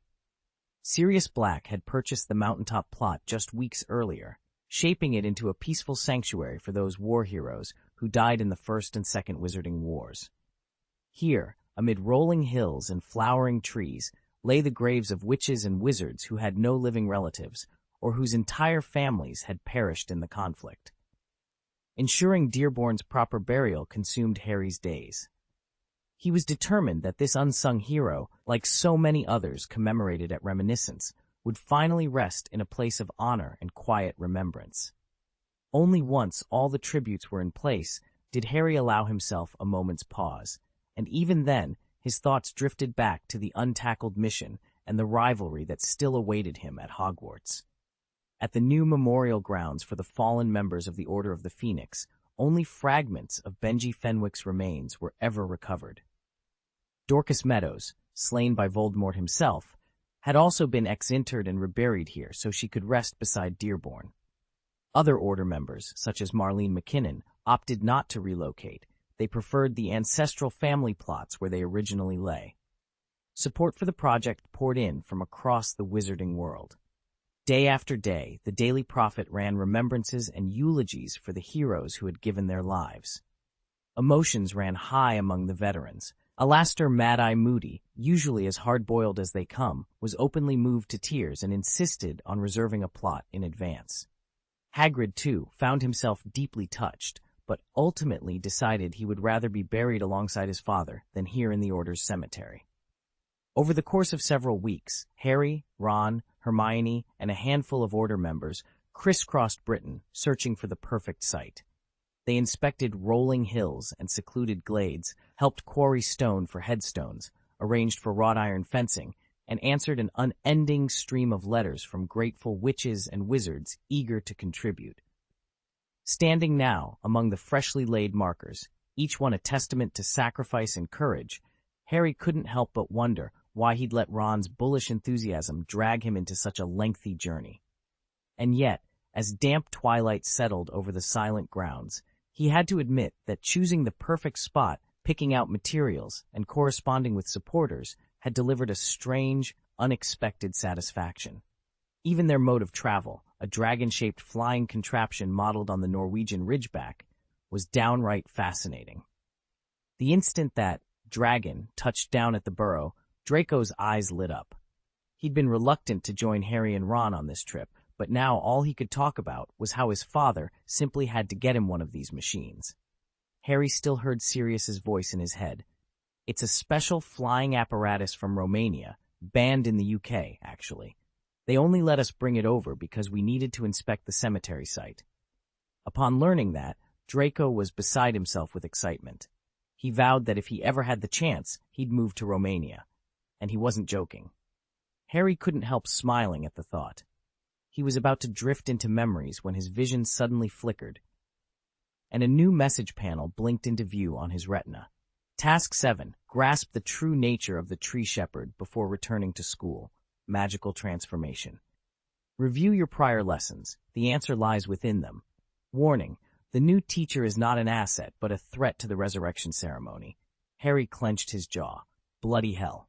Only 2 weeks remain, Harry said, his voice tight with panic. The mere thought of an impending disaster was bad enough, but imagining that Dumbledore might be at its center filled him with dread. What could he possibly do? Chapter 95. Harry unleashes his desire for destruction. Some people, when faced with overwhelming danger or unbearable pressure, grow eerily calm. They steel themselves, push past fear, and become heroes, saving others even as chaos swirls around them.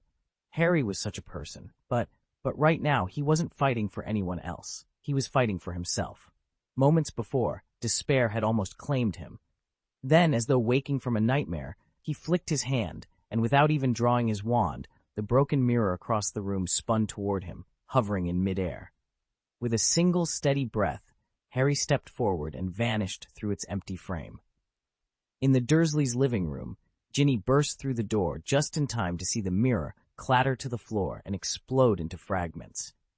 For a heartbeat, the shattered glass lay scattered at her feet, and Harry was gone. He reappeared in the mirror world, the haunted remains of Godric's Hollow. Ash-choked skies pressed down on crumbling stone cottages. He crossed the ruin-strewn street and entered the little house where he had lived as a baby. The nursery stood silent, its walls streaked with soot and memory. Harry settled himself cross-legged in the dusty center of the room. Here, and only here, could he feel his grief in its rawest form. He forced himself to abandon any thought of safety, of comfort, even of the friends and joys he'd found in this life. He would strip away every distraction until only the questions remained, roaring in his mind. Why must this catastrophe strike now, on the eve of term? Is the mysterious new professor a threat of disaster? Will anyone discover that I have restored my mother to life? And if they do, if my greatest secret is exposed, who will stand against me? Who can stop the force I am about to unleash? Think, he whispered to the empty room. Just think. And in the hush of those shattered memories, Harry Potter prepared himself to unleash the full depth of his desire for destruction. Could my transformed magic mask everything? Harry wondered, then toyed with another idea, simply refusing the exclusive tutoring from Dumbledore and the mysterious professor. His heart fluttered at the thought, but he shook his head.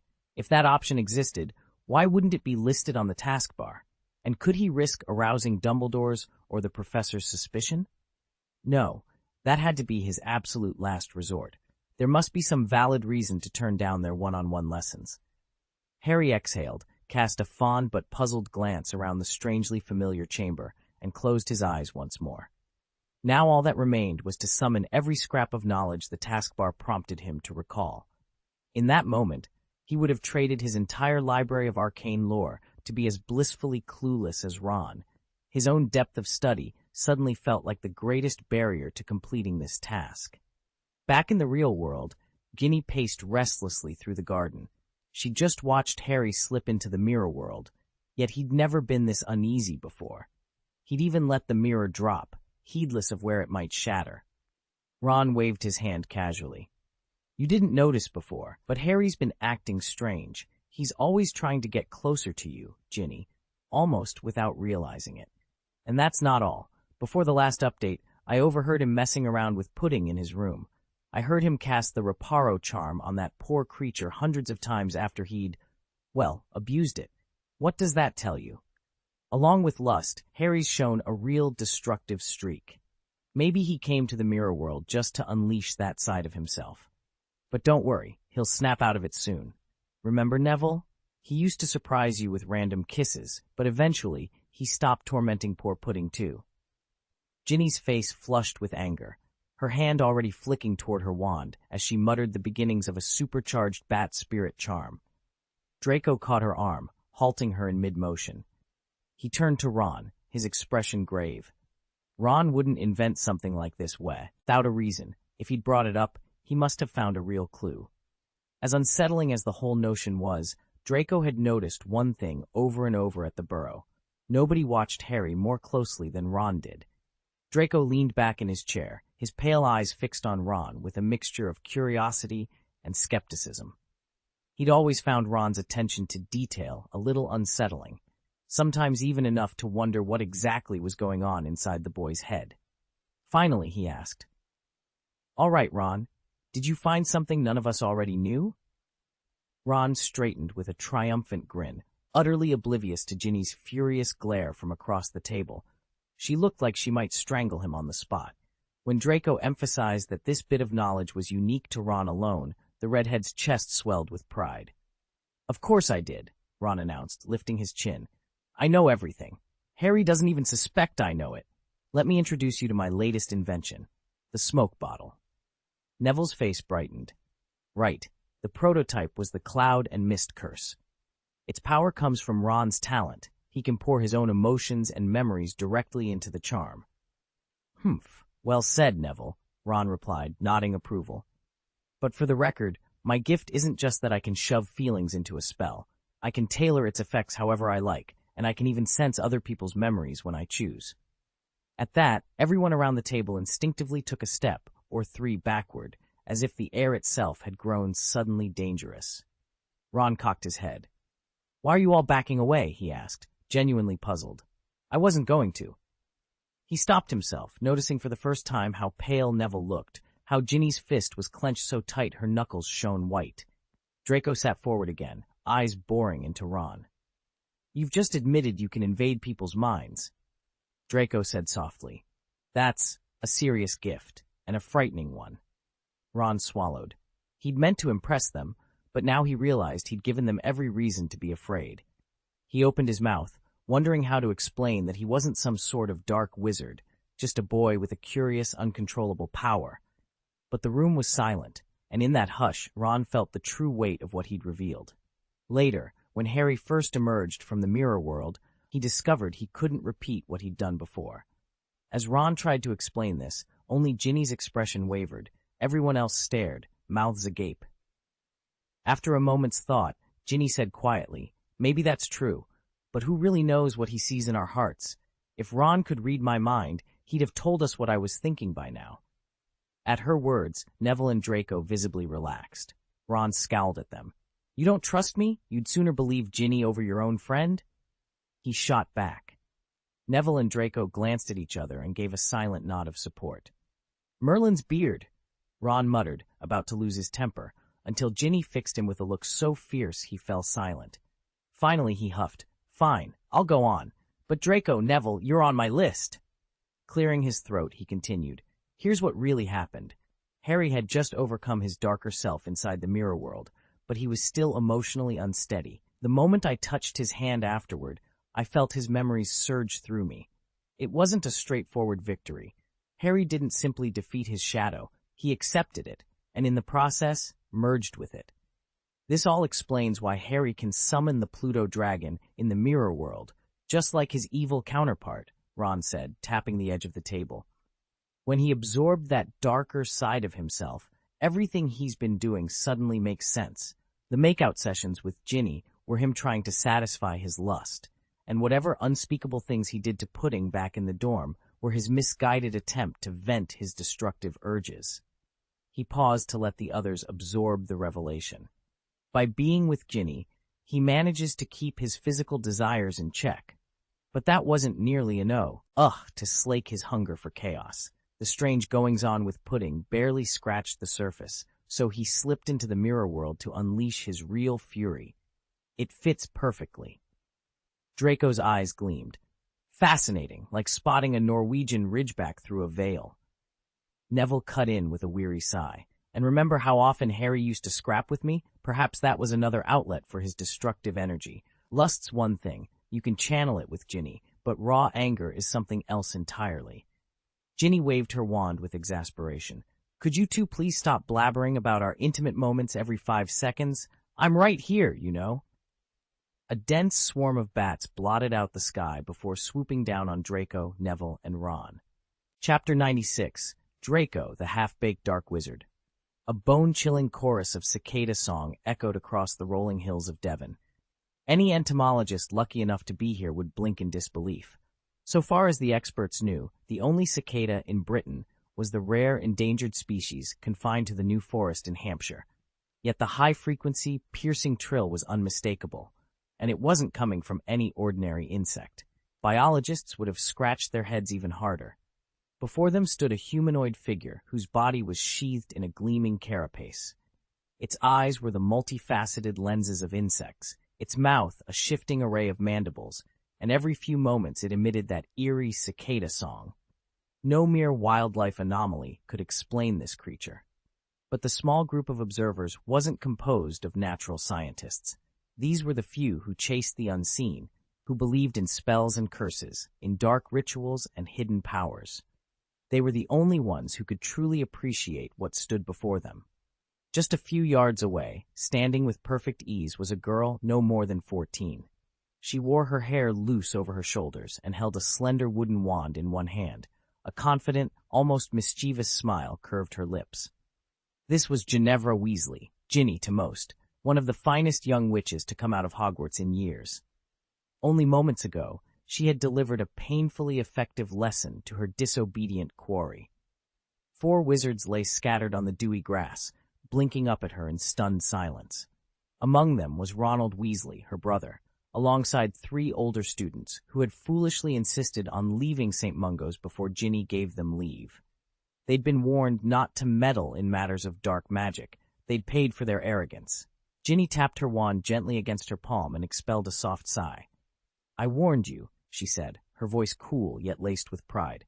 "Next time, think twice before you decide you know better than me."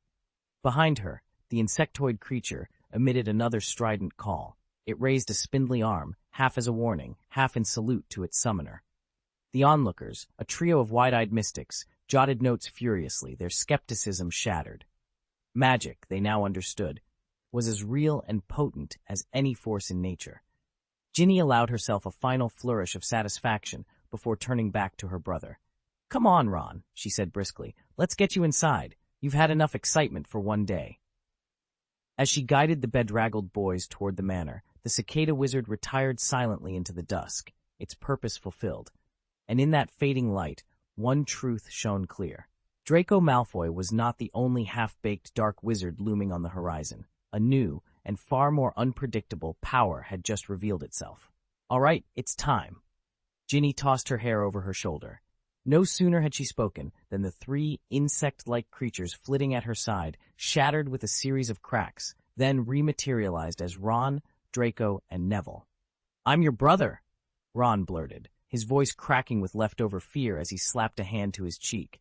half expecting chitin instead of skin. When flesh met his fingers, his shoulders relaxed in relief. Neville feigned wide-eyed awe. Your bat spirit charm is unlike anything I've ever seen. He could have dispelled it in an instant, but a quiet voice in his head urged restraint, especially after his earlier misstep. Draco folded his arms, skepticism written across his face. Ron's emotional magic was known for its unpredictability. Neville's body had absurd endurance. Even Harry had his exceptional gifts. But Ginny? Bat spirits? It didn't compute. For the first time, Draco wondered if his own supposedly stellar talents were really all that impressive. Ginny shrugged, a small, confident smile playing on her lips. Honestly, it's pretty simple. I realized I had a knack for it, so I dove into bat myths and folklore, and built the charm around that. She spoke half truth, half modesty, but there was truth enough in her words. All of the per theory, the practical resources, even the old legends, they all came from Ryan and his treasured book of bats. Draco sat back and asked himself, what am I actually good at? He ran through every curse he'd ever learned, and came up empty. He was competent at them all, but master of none. He could pick up a spell faster than most, but only just enough to make it work. Later, in the streets of London, Kate happened to overhear a startling rumor. Ginny Weasley might, just might, have the potential to become a true vampire, one of the pureblood race. She'd already seen Ginny cast that bat spirit charm on a whim and been impressed. Now she had another question. Kate turned to Ryan. You don't seem to like the Malfoy brat, do you? She asked. She wasn't accusing Draco of anything, just curious. After all, among all the students who orbited Harry Potter's circle, Draco was the only one Ryan had never openly criticized.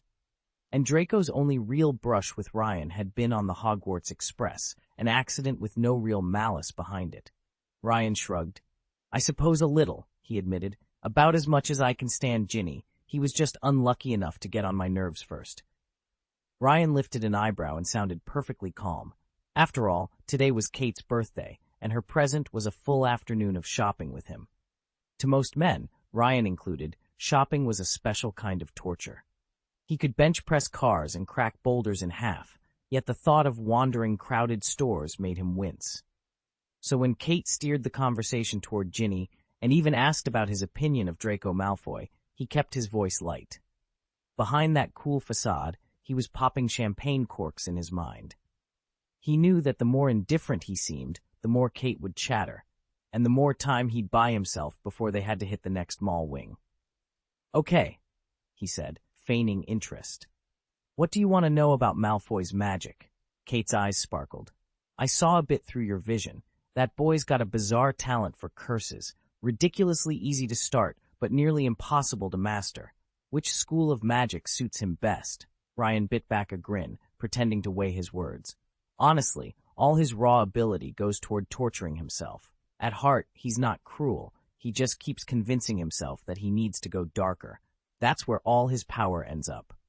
That's why he was fast-tracked into learning jinxes, Ryan explained. Only because I can't match him at the very top. Unless he truly becomes a black hat villain, his curses will never rise above the level of an average dark wizard. He'll never outdo Ginny's signature magical flair. Torture himself? What kind of magic suits him best? Kate rubbed her temples, struggling to picture someone so theatrical. Ryan grinned wryly. Isn't that exactly who he is? Born to choke back compassion and prey on the weak? The perfect discipline for him isn't a destructive curse at all, but occlumency, the art of shielding one's mind. And naturally, its offensive counterpart, legilimency, the blade to that shield, fits him just as well. He leaned back. Remember, in the original timeline, Draco Malfoy was the archetypal villain. His unexpected popularity, that was all Tom Felton's charm and the screenwriter's handiwork. Just as the films demonized Ron by transferring his best scenes with Harry to Hermione, the novel's Draco invites nothing but scorn. Yet underneath, he actually has a kind heart. Ryan paused, his gaze sweeping the small circle of friends. That's why he isn't a straightforward villain or a hero, he concluded quietly. His curse sits in the middle, neither good nor evil. Remember, magic always reflects the wizard's heart. The spells they master reveal their true nature. Kate let out an exasperated sigh. All right, let's move on to Harry's 7th task. Little brat, she teased. narrowing her eyes playfully at the empty air where Harry's mirror world projection shimmered. Have you already divined his shape-shifting ability? And among all the magic Harry knows, which spell will most speed his harvest of the fruit at the end of the tree shepherd career path? Harry sat perfectly still in the silvered hall of the mirror world, his face as calm as ever. From the outside, his reflection betrayed no hint of the whirlwind of thought racing behind those steady eyes. Ryan nodded in satisfaction. Yes, that's exactly it. You're all welcome to guess. But Kate, hold off until Penelope speaks. The first of you to name the ability correctly earns an extra hint from me about Aberforth's next target. He leaned back, folding his arms. Now, as to the nature of this spell, it really is simple to deduce. Harry's magical training comes from 4 places: Atlantis, Hogwarts, the Mind Game, and Moon City. Therefore, it can't originate at Hogwarts. If it did, the tree shepherds in Custrum would have adopted it ages ago, and it would be famous worldwide by now. Kate exchanged a glance with Penelope, curiosity dancing in her eyes. The challenge was set, and the room hummed with anticipation as they prepared to unravel yet another of Harry's secrets. Chapter 97. The Contract Tree as a Magic Wand. In the wizarding world, every great family guards its own arcane secrets. Just as only the Rhodes can weave Tartarus magic, the Weasleys alone have mastered certain branches of alchemy. Their most famous creations, Fred and George's enchanted grandfather clock at the Burrow, or the flying Ford Anglia that roams the forbidden forest of its own accord, testify to the family's prodigious skill. To Kate, these facts are as self-evident as the roundness of the earth. So even when Ryan insisted that Harry's power sprang solely from an ancient family contract tree, a living focus that doubled as a wand, she couldn't help but raise an eyebrow. But surely the boy who lived must have tapped other sources of magical lore, she said. What about the Weasleys, or the Blacks? Ryan shook his head. Harry has no taste for Weasley alchemy. Even the twins and their father have only flirted with it.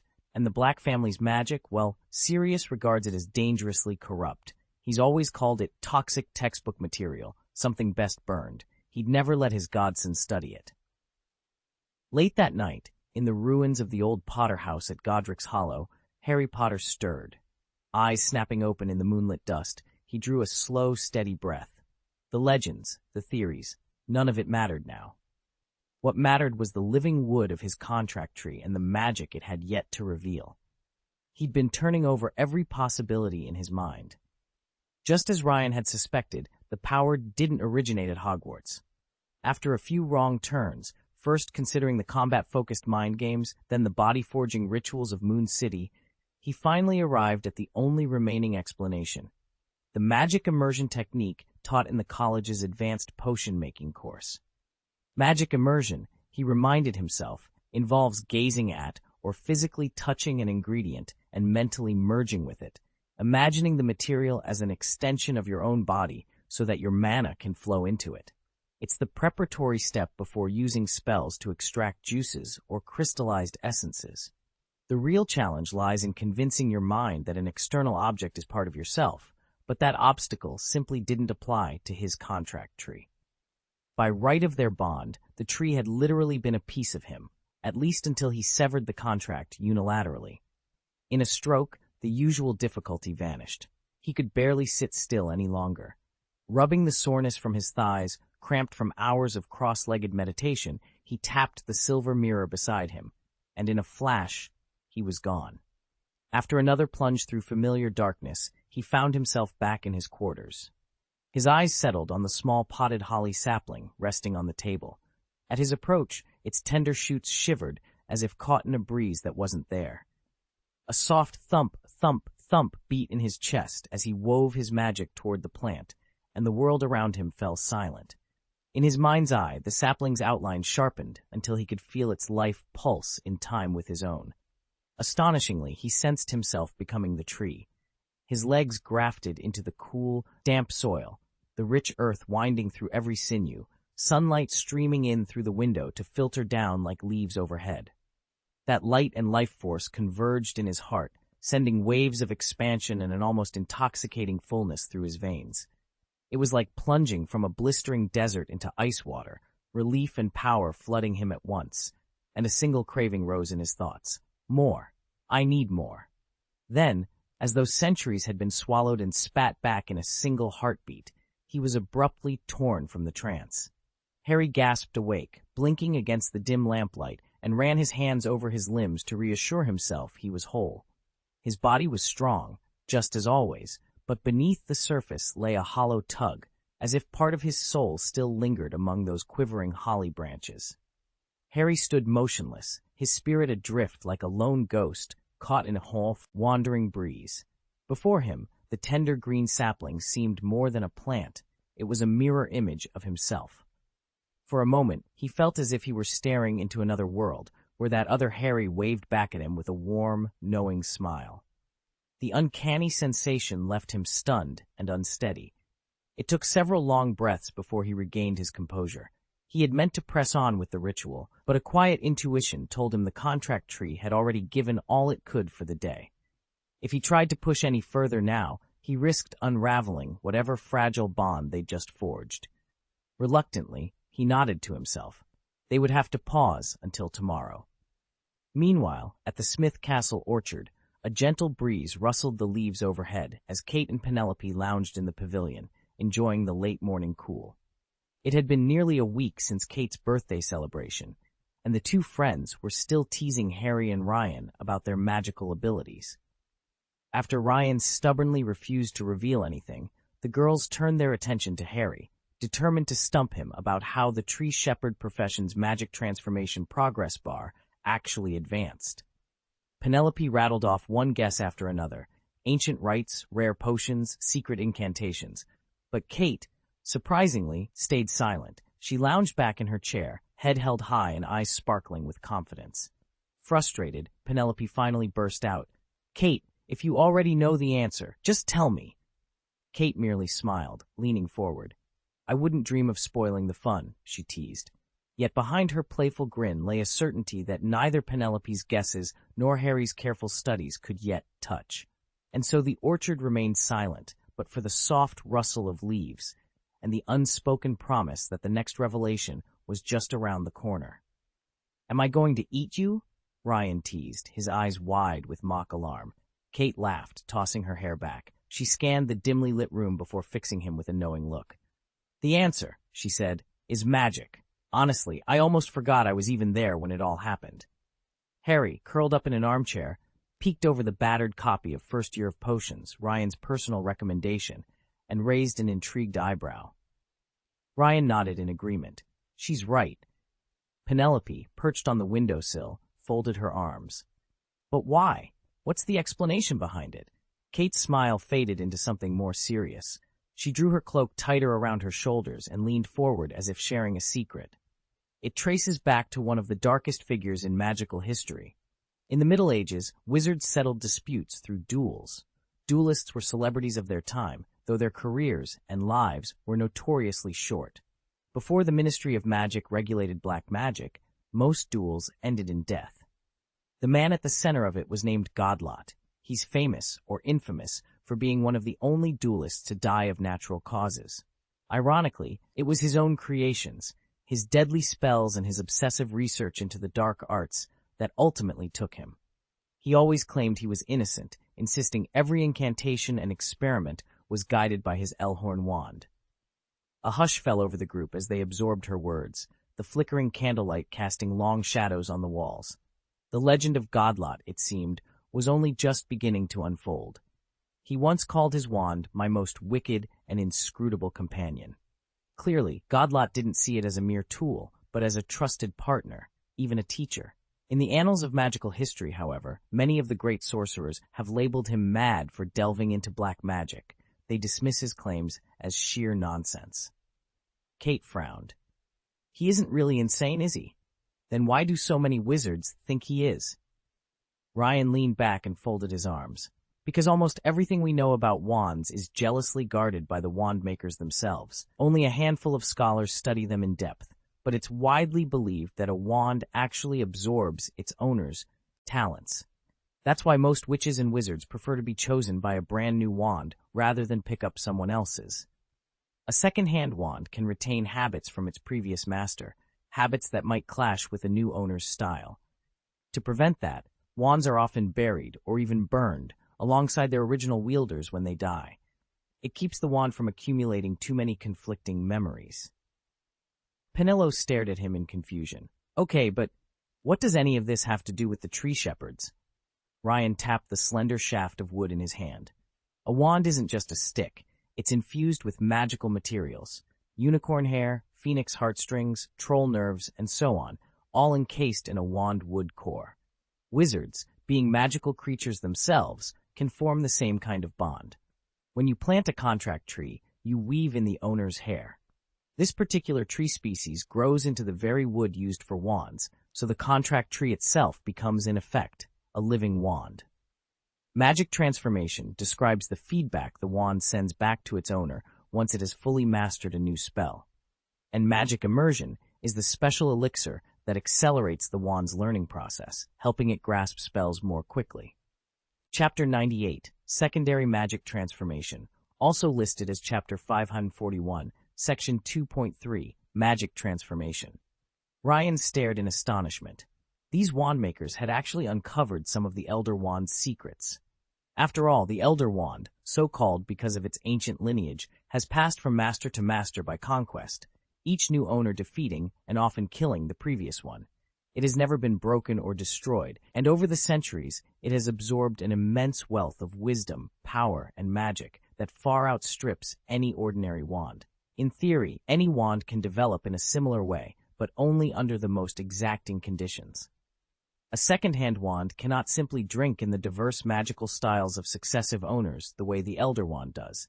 Instead, it remains bound to the imprint of its first master, able to absorb power only from those whose approach to magic closely matches the original owner's. If someone incompatible tries to force the bond, the wand resists until it finally dies. Only in exceedingly rare instances does a new owner's style align so well that the wand and witch or wizard flourish together. As the number of chosen owners grew and wands became ever more specialized, they gained power, but at the same time became almost unusable by the average witch or wizard. That stands in stark contrast to the Elder Wand, which by its very nature can be wielded by anyone.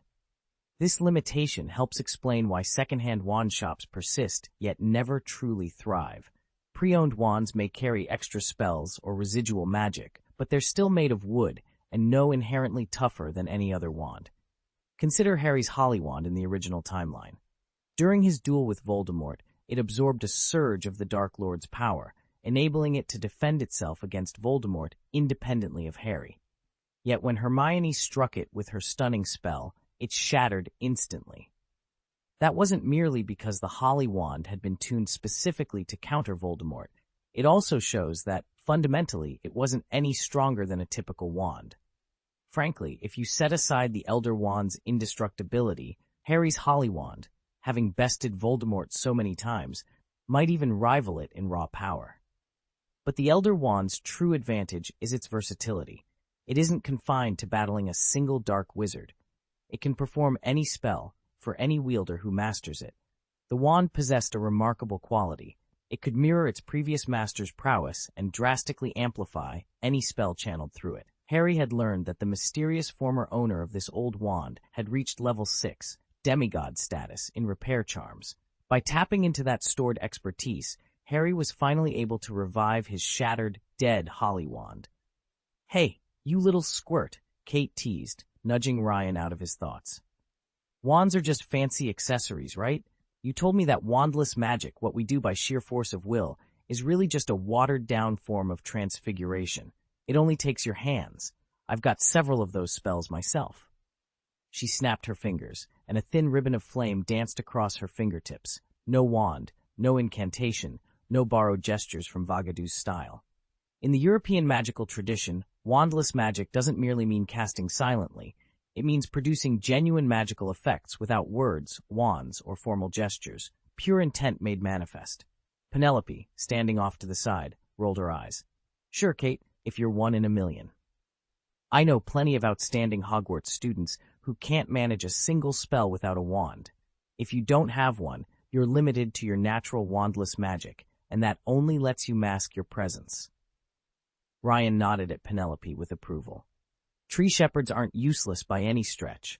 The magical bond between a shepherd and their contracted tree more than compensates for the fact that our hair isn't as potent as a dragon's scales or a phoenix's feathers. And besides, your own hair is perfectly attuned to you. Just as Grandma Furong's hair is inherently stronger than most magical materials and ideal for her spells. Remember, a contracted tree is a living wand, which gives it an edge over ordinary wand wood that must rely on skilled craftsmanship to harmonize with its core and maintain its power. That living connection makes the flow of magic smoother. It's also why tree shepherds are more likely than wizards to awaken true transformative magic. Of course, there's always a chance that someone might train their whole life without ever developing that gift, and wizards can't predict or force the awakening of transformational magic. But aside from those rare cases, there really aren't any significant drawbacks. Kate slumped against the table and snuffed out the tiny blue flame dancing on her fingertip. "It's great to develop new powers, but every gift has its price," she muttered. "Magic metamorphosis is such a natural fit for a wizard. It builds on what we do best, so of course it appeals to us. But some abilities turn on their users. Imagine a wizard who revels in dark curses. They don't want to be cursing people nonstop, yet here they are, compelled by their own magic. An unstable metamorphosis power can spawn a permanent effect that you can't switch off. And if that effect merges with something vital, like your eyesight, then..." Ryan started to finish her thought, but Kate cut in with a grimace. "You mean something like Medusa's petrifying gaze? Thankfully, you haven't had a second shift. Your phoenix incarnation has kept you from triggering it." Penelope's eyes went wide. "You shifted twice? When did this happen? What ability came out?" She glanced at Kate in disbelief. They'd both accessed the phoenix incarnation at the same time, so why had Kate transformed when Penelope hadn't? Penelope stood over Kate with a slender glass vial in hand.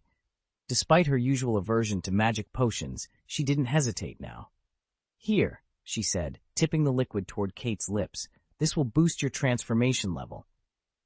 Kate bristled, but forced herself to drink. The bitter brew burned its way down her throat. Across the room, Ryan's eyes flickered with interest as he glanced at the magical readout hovering in midair. "Let's get the numbers straight," Ryan announced. "Your innate presence dampening magic counts as a 0.5 multiplier. After our last training session, you pushed it up to 1.5. That let you blend into shadows for a few seconds. Now, with the Phoenix Elixir added, you're at 2.3. He tapped at the floating display, correcting a figure Kate had misquoted earlier. "See? You can now slip through shadows for minutes at a time, not just flickers. That's a huge leap." Kate crossed her arms. "Then why isn't this called a third-tier transformation?" she muttered. She didn't really care about his teasing. After all, Ryan was the self-appointed expert on everything, but she hated feeling like she'd fallen short of her own expectations. Ryan shrugged, a faint grin on his lips. "Because transformation tiers are based on your base ability. Yours started at 0.5, and everything else builds on that. No matter how much we push, your foundation doesn't change. So, 2.3 it is. Impressive, but not quite a full 3.0 threshold." Kate's jaw clenched. She hated being reminded of her limitations. She shot Ryan a glare, but inwardly she acknowledged the truth. 2.3 was still a remarkable improvement. Long shadows and near invisibility would give her the edge she needed. She took a steadying breath. "Fine," she said at last. 2.3 it is. Let's see how far I can take it." As the glow of her magic simmered around her, she realized that, even if it wasn't the perfect score, this new power was enough to keep her one step ahead of anyone who dared chase her. Penelope's fingers tapped nervously against the edge of her spellbook. She had a mild case of OCD. Every time her mana gauge crept up to 99, she felt a surge of anxiety. 99 was so incomplete. She longed for the clean satisfaction of hitting a round number, a perfect 100, or 200, or beyond. Kate glanced over from her seat and arched an eyebrow. "You really obsess over those round figures, don't you?" she teased. Penelope blinked. The question jolted her out of her spiral of worry, leaving her momentarily speechless. Ryan, leaning casually against a nearby pillar, let out a low chuckle. "Hitting the 300 mark, or any triple-digit cap, is demigod wizard territory," he said. But it's not something you trigger on purpose. Think of it as a side effect of ascending. As the old saying goes, all true magical evolutions spring from within. The moment you awaken even a trace of the ancient god-wizard's essence, your power surges on its own. Kate snorted and folded her arms. "I'm not buying it," she declared, flipping her hair over one shoulder. With a dramatic huff, she flopped onto the bench, her bottom lip jutting out in a pout. Penelo shot her a pointed look. "If you read more, you'd understand," she muttered under her breath. Then, gathering her heavy tomes, she settled onto the floor and cracked open the closest volume. She had discovered, much to her delight, that her photographic memory had awakened alongside her magical sense. Every symbol, every footnote, every obscure footpath of arcane theory poured into her mind as she read. Hours passed in a blur of ink and candlelight. Diagrams of prismatic runes danced behind her eyelids. Mantras whispered themselves inside her head. With every page, Penelo's heart pounded in anticipation. Was this the key that would force her magic to leap, finally pushing her mana past that elusive round threshold? Tomorrow, she vowed, she would know. And when she did, nothing would feel quite so perfect. Chapter 99. Lying. Ryan pinched the bridge of his nose. He'd just recommended his upgraded tree shepherd spell, yet neither Kate nor Penelope had even considered learning it. If Kate had taken it up, she'd already be at a solid 2.7 in magical transformation. Instead, his improved version was gathering dust on the shelf. With only a week left before term began, Harry still hadn't tackled Task 7, and Hermione and Luna had made almost no headway on the Phoenix Incarnation Plus. The problem wasn't motivation. They'd be the first to admit how powerful that Phoenix variant could be, but rather the potion's peculiar absorption method. As girls, they were repeatedly getting the posture wrong and couldn't drink it properly. By contrast, Kate and Penelope had perfected the posture down to a science. The trouble was, they barely swallowed the potion at all. Kate, at least, managed to sip now and then, enough that her magical reserves were visibly swelling, but Penelope? She'd barely taken a drop. He looked over to see Penelope bouncing excitedly in the living room. Her newly upgraded hypno-stream charm had kicked in, and she couldn't stop practicing it. Ryan sighed. If only Penelope would learn to combine internal and external techniques the way Kate had begun to. That approach, the careful balance of posture, potion, and incantation, was the only route to the true strength the Phoenix Incarnation Plus promised. He'd never understood why Kate was so diligent, but her steady progress had created a spark. He just hoped Penelope would catch the same fire before school started. "Ryan, what's with that look? Do you really think so little of my abilities?" Penelo spun around, eager to share her excitement, but she mistakenly read the worry in Ryan's eyes as contempt. "No, not at all." Ryan hurried to reassure her. "I'm actually impressed. How did your mental powers develop so rapidly? If it were telekinesis, you'd practically be flying by now." He forced a positive spin on the situation, determined to make the best of it. "All right, then, you've passed the test. How many transformation points is that?" Penelo asked, genuine curiosity in her voice. Ryan tapped an invisible gauge. 1.5 magic power transformations. That's equivalent to an amateur wizard who, despite having no innate talent, has trained both the enhanced Phoenix Incarnation and the Tree Shepherd techniques. Hermione's at that level, though because of her sensitive constitution, she could only handle half a potion's worth of magic brew, so she hasn't activated any true transformation or awakening ability. Luna's at least 0.8, which is 0.3 higher than the 0.5 you had before learning Phoenix Incarnation Plus. Penelo let out an "oh," then a sly smile curved her lips. She glanced over her shoulder, making sure Kate wasn't anywhere within earshot. Penelo's voice was barely more than a whisper. "How many days does Harry Potter have left to complete the 7th task? And just so we're clear, I'm not fishing for hints. I can manage without them. I simply don't want to lose." Ryan frowned, his gaze drifting toward the shadowed corner where Penelo stood. "I don't mind helping," he said slowly, "but are you absolutely certain there's no one else here? No Kate?" Penelo's head whipped around, her eyes widening. From the darkness, a familiar pair of eyes watched her intently. "Kate?" she stammered. A soft crunch of footsteps, and Kate emerged in the dim light. She reached up, pinched her throat theatrically, and mimicked Penelo's earlier tone. "Let me be perfectly clear," she purred. "I just don't want to lose." 10 minutes, and a mountain of humiliating agreements. Later, Penelo at last wrenched free from Kate's grip. Kate brushed imaginary dust from her cloak, then finally turned to face Ryan, who had been watching the scene with raised eyebrows. In truth, Kate had planned simply to lurk in the shadows and eavesdrop on Ryan's next words. She'd never expected him to call her out so readily. "Ryan," Kate said, folding her arms, "when is Harry's next magical transformation supposed to occur? He already merged with his dark side once, and even drank that balance potion you brewed with Voldemort's power. But so far, I haven't seen any sign of another transformation. What's going on?" Kate narrowed her eyes at Ryan. "You said Harry's magic is perfect, but that doesn't mean it's undergone a true transformation. What exactly do you mean by magical transformation?" Ryan leaned back, his expression patient. "Think of it this way. A wizard's everyday growth is all about steady accumulation, more knowledge, more refined control, until, in the most exceptional cases, their magic awakens to a deeper, primordial level. Only then do they earn the title of demigod. Most witches and wizards, even if they've mastered wandless spells or developed unique talents, like Nymphadora Tonks, who tapped into her ancestral bloodline, never cross that threshold. Their power improves in quality and sheer force, but the essence of their magic remains fundamentally the same." Kate exchanged a look with Penelope. "So Harry hasn't reached that level yet?"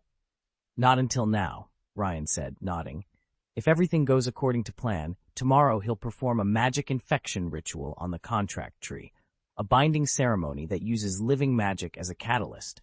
That ritual will trigger the true transformation of his power." Penelope leaned forward, excitement lighting her face. "Meaning his magic will change at its very core." "Exactly," Ryan confirmed. "From that moment on, he'll start drawing on something far older and deeper than anything he's used before." As Kate and Penelope absorbed this news, their minds buzzed with possibilities. Over the last few days, they'd speculated endlessly about what Harry's magical transformation would bring. Stronger spells, new abilities, maybe even an entirely new mystical discipline. Tomorrow, they realized, was the day all those theories would meet the truth.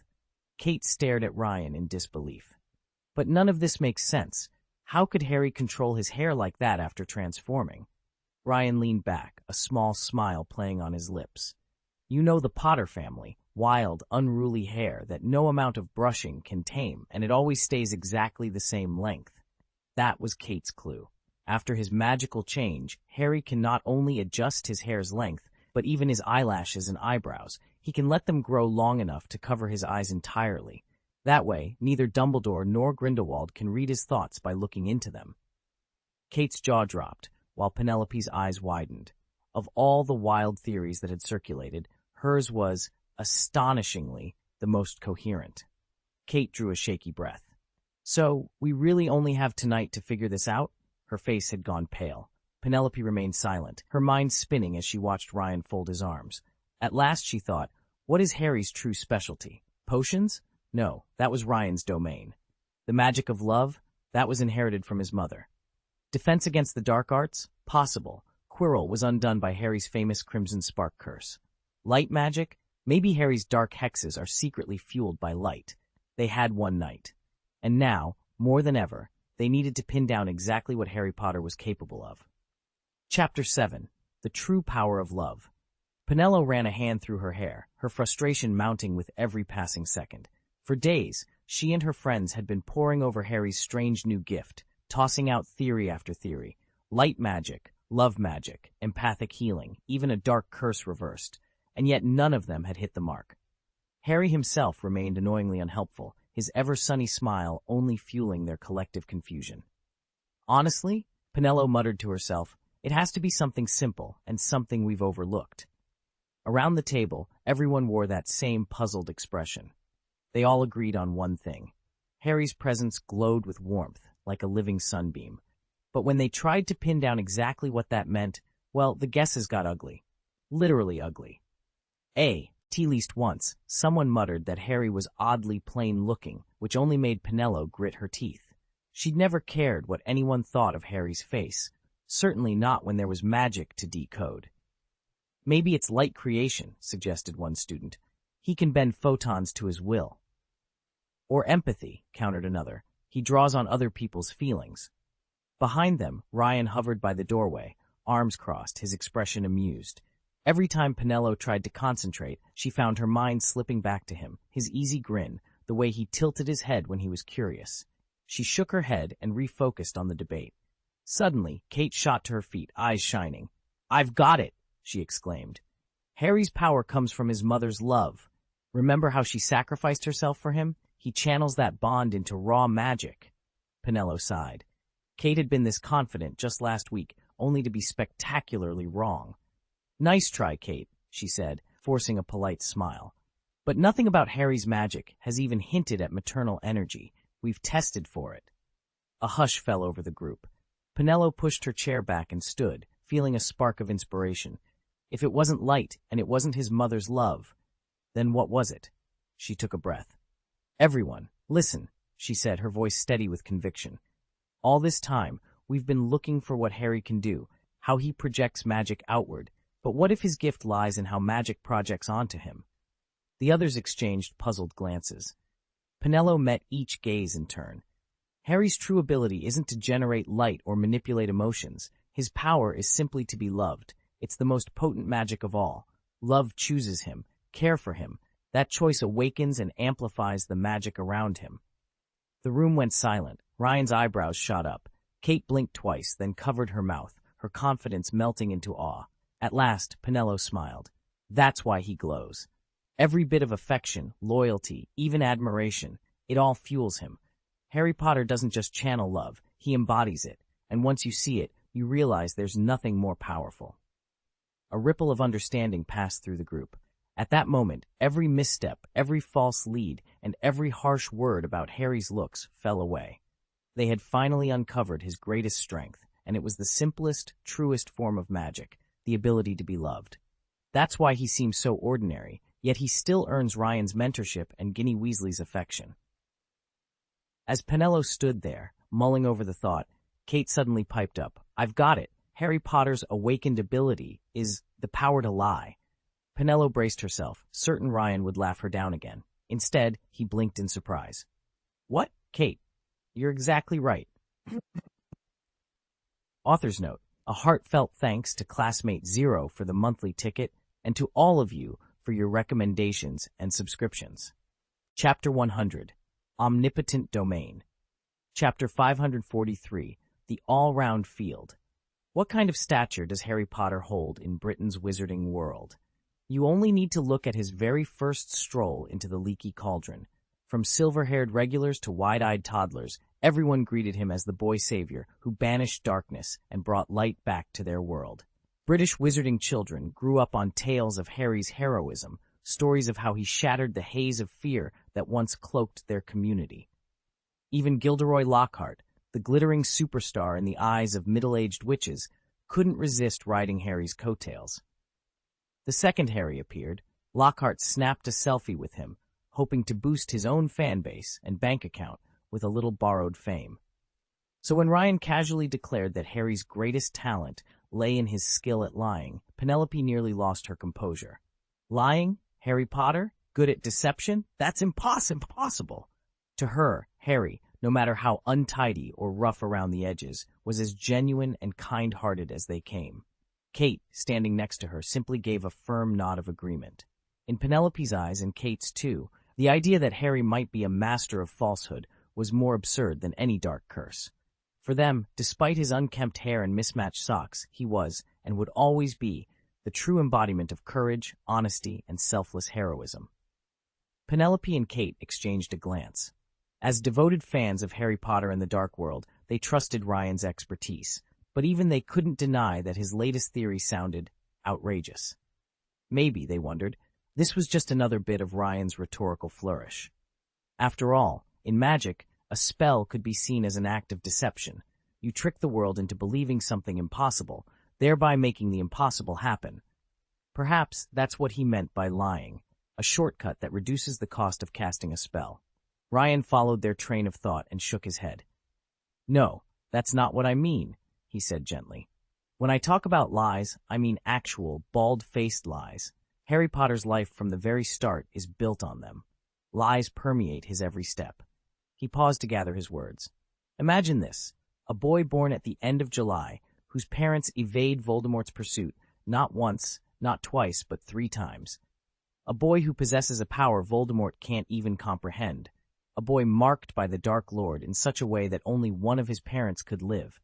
It all sounds so epic. The prophesied nemesis, the beacon of hope who will banish darkness. But that narrative itself is a lie, or to be precise, the prophecy is the greatest lie of them all. Penelope frowned. But a prophecy isn't a lie, it's a prediction. Ryan leaned forward, voice low but urgent. That's just it. A prophecy doesn't assert a fact, it suggests a possibility. Until it's fulfilled, Voldemort holds the upper hand. The moment you treat a mere possibility as destiny, you give Voldemort his leverage back, and you blind yourself to every other path that might actually save you. I've come to realize that the prophecy's fulfillment rests entirely on Voldemort's own choices and his worst flaws. When he resolved to kill Harry Potter, he set himself on a path to failure. That failure may have been nudged by fate, by Neville Longbottom, or even by me, but it was Voldemort's ruthless act of shedding the blood of his own kin that cost him the right to end Harry's life. In doing so, he anointed Harry as the true chosen one of the prophecy, and unwittingly granted him a power Voldemort could neither fathom nor overcome. Voldemort's undoing was sealed the moment he broke the Peverell taboo.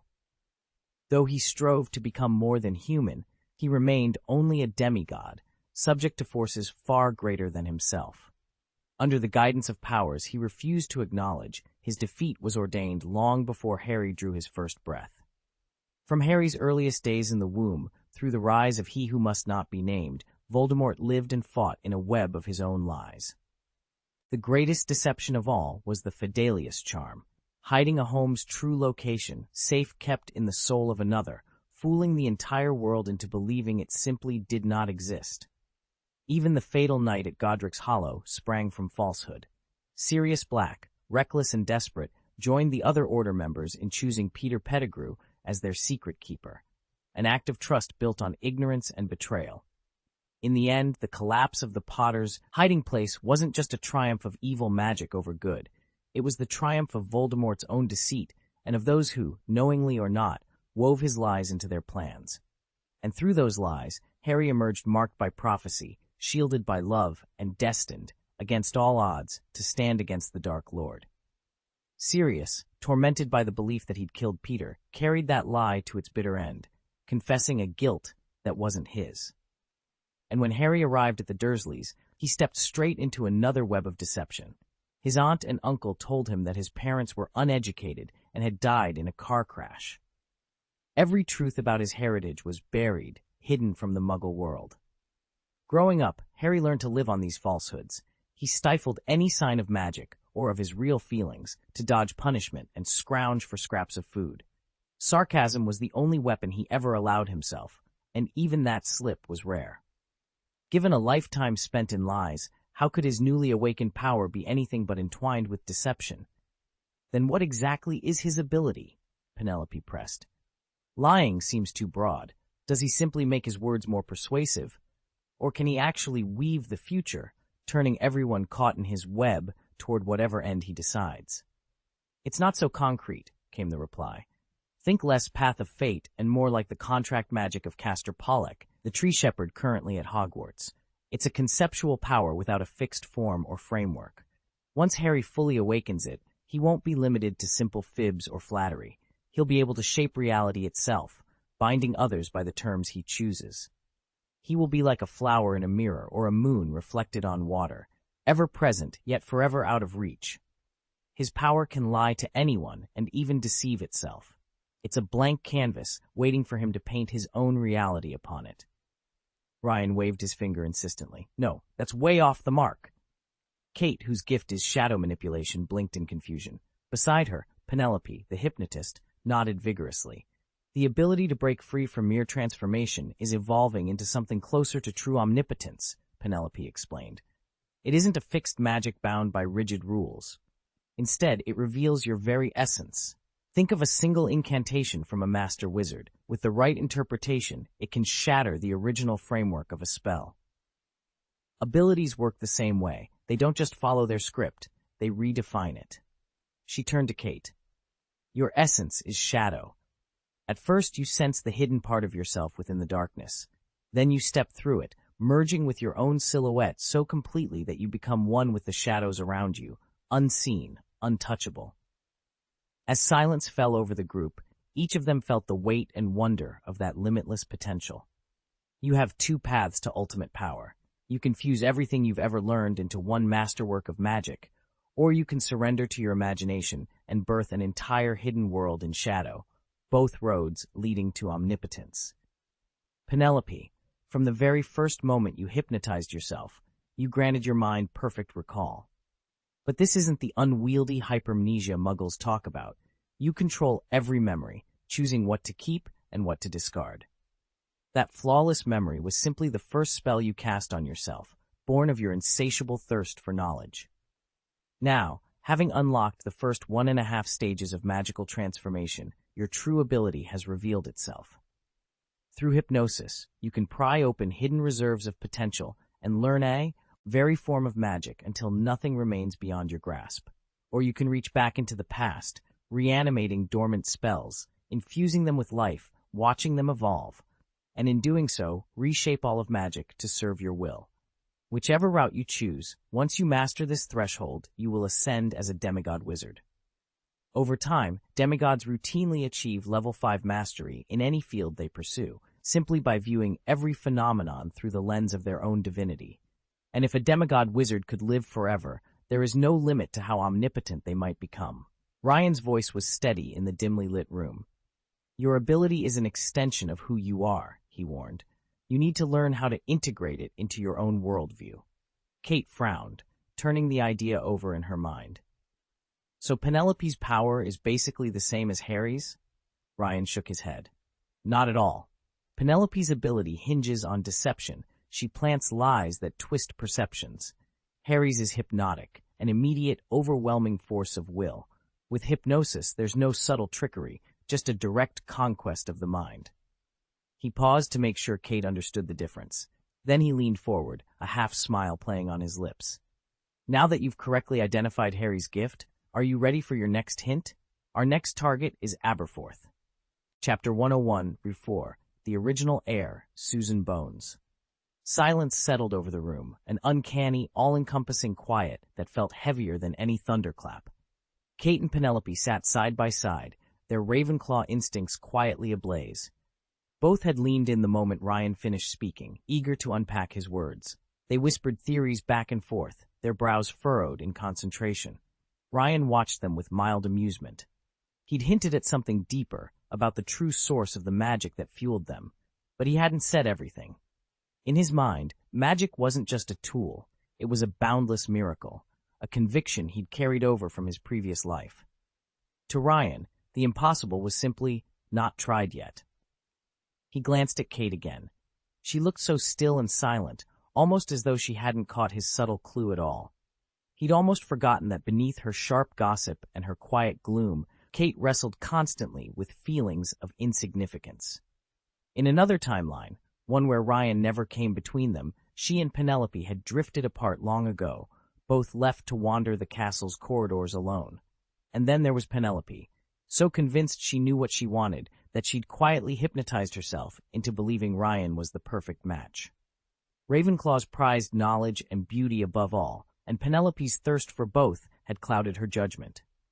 She clung to Ryan's every word, even when a part of her mind whispered that he wasn't the right fit. Ryan smiled to himself. After all, our worldview is nothing more than a miniature portrait of our own personality, full of the hopes, fears, and blind spots that make us who we are. He leaned back, letting the silence linger, content to watch as Kate and Penelope unraveled his mystery for themselves. Kate studied him thoughtfully. You really think that someone's personality and their innate abilities always match perfectly? She asked. If that's true, then how can there be any bad powers? With enough practice and study, you could overcome any flaw that might mess up your life, right? She realized she was treading dangerously close to the very problem she'd seen in Ryan some time ago, his uncontrollable transmutation magic. Wizards born with that gift often struggle to tame it at first. Ryan shook his head. It's not that simple. My learned personality directly clashes with my inborn talent. A wizard with an affinity for death magic can still treasure life, just like Draco Malfoy, whose nature rejects the very field he excels in. So believe me, there are limits to what effort alone can fix. He paused, then added, but let's set aside that debate for now. You said you wanted a hint, didn't you? Absolutely, Kate replied, a flicker of regret in her eyes. She'd been so sure earlier that transmutation could only bestow advantages, not drawbacks. Now her confidence wavered, but the promise of a clue was too tempting to refuse. I could guess on my own, but I'd rather hear it straight from you. Ryan leaned in, mouth firm and unyielding. All right, I'll tell you. He stopped there, lips sealed tight, offering nothing more. Kate's shoulders sank as she realized she'd have to pry the secret from him herself. Kate tilted her head, curling her fingers as she probed the mental link Ryan had established. His thought came through clearly. She's a witch. That's it? Kate asked, exasperated. Ryan shook his head, quietly so only Kate could feel the movement. Yes, that's all I've got. Then my line of reasoning falls apart, Kate murmured, frustration prickling her voice. Not at all, Ryan countered, giving her a reassuring mental nudge. Look at Aberforth's pattern so far. Every victim he's marked has been a wizard. He's never, subtly or otherwise, targeted a witch. This little nugget actually helps us narrow it down. Penelope doesn't know our secret. She'll keep hunting among the wizards and won't suspect a witch at all. Kate let out a breath of relief. You're right, they'll overlook her completely. Satisfied, Ryan gently severed the legilimency L, ink. Across the library table, Penelope snapped her book shut. Are you two finished whispering in your heads? She demanded. Her cheeks were flushed with annoyance. She hated being left out of secret conversations, especially when Ryan and Kate exchanged triumphant looks. Done, Ryan said aloud, stretching his arms triumphantly. He shot Kate a quick wink, then discreetly pumped his fist. Penelope scowled. You're up to something, she accused. Just wrapping up our theories. Kate said with a practiced smile. We'll share them once we're certain. Penelope flipped her braid over her shoulder. Fine, but don't keep me waiting. She strode off toward the stacks, determined to unearth any clue she could, especially among the wizarding students. When she was out of earshot, Ryan leaned in. Well, he whispered, we know the next target is a witch, and not from Slytherin or Gryffindor. Logic leaves us only one house. Kate's eyes gleamed. Ravenclaw. Exactly. Ryan closed his notebook with a soft click. Now we just have to gather proof before Aberforth makes his move. Together, they turned back to their books, already plotting the next step in their hunt. Ravenclaws are nothing if not inquisitive. There's always at least one oddball who can lock themselves away for days, poring over obscure charms and theory. Finding someone like that would be ideal to run the Hog's Head, especially under Aberforth Dumbledore, who's as eccentric as they come, goat obsession included. Yet the candidate we've settled on isn't a Ravenclaw at all, but a Hufflepuff, a house Penelope and Kate have long dismissed as second-rate. In the original timeline, before Ryan ever set foot in our world, Aberforth had already marked Susan Bones as his heir. It happened that July of 1996 was a turning point for her. Her aunt, Amelia Bones, fell to Voldemort's hand, and soon after, her best friend Hannah Abbott left Hogwarts when her own mother was slaughtered by Death Eaters. Susan didn't set foot at school again until the Battle of Hogwarts in 1998, when she rejoined the DA. Having lost everything, she emerged like a raw gemstone hewn from rock, tough, clear, and brilliantly determined. Aberforth, notoriously picky, couldn't help but take her on as protégé. But things have shifted. In our timeline, Susan remains more rough than Gem, quiet, a little lackadaisical, and prone to drifting through her days rather than shaping her destiny. She's still that uncut stone, and if she's not polished soon, she'll be overlooked entirely. Meanwhile, at Hogwarts, another Hufflepuff witch quietly came into her own, earning Aberforth's special regard. It was August 26, 1993, just 6 days before the start of term at Hogwarts. Far from the hustle of Diagon Alley, Ryan and his two companions sat huddled in the dimly lit basement of Smith Castle. Before them hovered Peter Pettigrew's enchanted projector, its glass lens casting a living image of the burrow in Devonshire onto the stone wall. In the projection, Harry Potter's room was bathed in soft afternoon light. There he knelt cross-legged in front of the towering contract tree, 5 glowing heart-shaped sigils hovering above his upturned palms. He sat in deep meditation, drawing energy from the ancient wood as it hummed with latent power. Beside Ryan, Kate shifted restlessly. She lay half-reclined against his chest, her gaze flicking between Harry's motionless figure and Ryan's unreadable expression. "How long is this going to take?" she murmured. "Wasn't the transformation supposed to happen today? How much longer is he going to sit there?" Ryan glanced down at her. "Patience," he said softly. Harry's tapping into the tree shepherd's magic, a fountain of living magic that responds in its own time. Our own trials with the phoenixes were different, more direct. This ritual is much subtler. Kate frowned, raising one eyebrow. "Direct or not, we were finished in hours. What happens to the contract tree once Harry completes his transformation? Does it dry up and wither?" "Not at all," Ryan replied. "Ed, the tree will carry on growing, just as any living thing does. When its natural life finally ends, it will undergo another cycle of metamorphosis, resetting itself for the next bond." Despite her refined posture, an elegance she'd learned from Penelope, Kate's impatience showed in the restless way she tapped her fingers against Ryan's arm. He smiled inwardly at her eagerness. However the next transformation unfolded, they would all be watching and waiting together. He almost forgot. Harry Potter wasn't himself. Harry didn't have such a strikingly handsome face. For a moment, he really believed the portrait was his own reflection, if only Ryan had been pictured cross-legged instead. Then Kate and Penelope would never grow bored of studying it. Yet here they were, yawning after barely 10 minutes. Meanwhile, at the burrow, Harry pressed his hand to his chest, listening to the rapid drumbeat of his own heart. A strange certainty filled him. Today, right after his magical immersion, his bond tree would finally respond. He was about to undergo the transformation prescribed in Mission 7. Pop! The single sound, like the cork drawn from a wine-filled gourd, rang out in the silent room. Where only a young sapling had stood moments before, the faint outline of a fully mature holly tree shimmered into view. Its plump, glossy leaves quivered with each of Harry's breaths, as if the tree itself were alive. Now, Harry breathed and opened his eyes wide. What he saw was no longer a mere plant. The silhouette in front of him had solidified into another Harry, this one with vivid green hair and emerald eyes. The doppelganger blinked at him once, then dissolved into countless motes of glowing green light that surged straight toward him. In that instant, Harry knew his life was about to change forever. Harry was swept away in a surge of emerald light, as though a roaring river had spilled into the sea. In the next heartbeat, where he just stood, rose a slender holly tree, and then, just as suddenly, the tree shimmered, and Harry stood there once more. Chapter 102, True Lies. Task 8, uncover the nature of the true lie, or else fabricate 100 consecutive falsehoods without a single failure.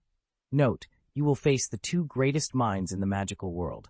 Your lies must outwit their scrutiny to ensure the resurrection ritual proceeds smoothly. Keep an eye on the clock, and remember, prophecy itself is the grandest deception of all. Harry stared as the new task text burned into his vision. His fascination at the retina display instantly curdled into dread. 2 paths, he whispered. One leads straight to enlightenment. The other demands I spin 100 flawless lies, each one escaping detection. Either way, the system promises that mastering those lies will reveal what a true lie really is. He swallowed hard at the next hint. Deceive the 2 wisest wizards in the magical world. Professor Riddle? Voldemort had power and cunning, but wisdom? Hardly his trademark. So who was the other sage? Harry's heart sank as he guessed the obvious answer, Gellert Grindelwald. Now, to outwit the 2 most discerning minds in magic, he'd need far more than luck. The countdown had already begun. Harry hunched over his desk in the quiet dormitory, replaying the warning in his head. Only one wizard, Grindelwald, could rival Dumbledore's power and cunning. He whispered to himself, time is critical. I understand. That first task direction must be my guide. He'd always drawn special attention from Dumbledore at Hogwarts, but with Grindelwald back on the move, Harry knew he stood little chance of resurrecting his mother this term.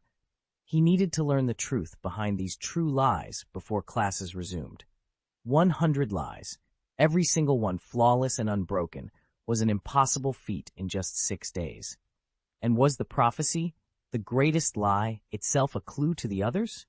His eyes fell on the tiny sapling sprouting from the contract tree seed he'd planted in a cracked flower pot. It tilted toward him, as if sensing his inner turmoil. "I'm fine," Harry told it, rubbing a hand over his eyes. "Just working through a problem." But the words felt hollow. His heart pounded, and his jaw ached as if dislocated by the weight of his thoughts. He leaned closer and asked quietly, "Can you understand me?"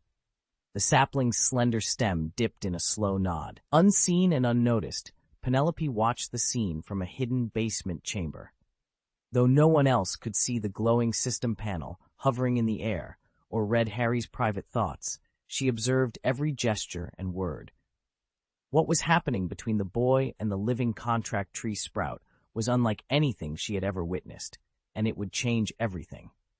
Peter Pettigrew's holographic projector, powered by Ryan's unique talent, hovered in midair, displaying the system interface in vivid detail. Even Harry's private thoughts scrolled beneath it as subtitles. Penelope, however, wasn't distracted by the device's spectacle. She leaned forward, eyes bright with curiosity. "What do you mean by a true lie? And Ryan, you said every one of our abilities could eventually become limitless. Why have you narrowed Potter's gift into such a single path?" Ryan let a faint smile curl at the corner of his mouth. "It's simpler than you think. Sometimes the purest truth is the greatest deception." He paused, unwilling to elaborate further. After all, the answer would come in time. During the upcoming broadcast of Harry Potter and the Resurrection Stone, every question would find its place. To Ryan, this was exactly the direction Harry needed.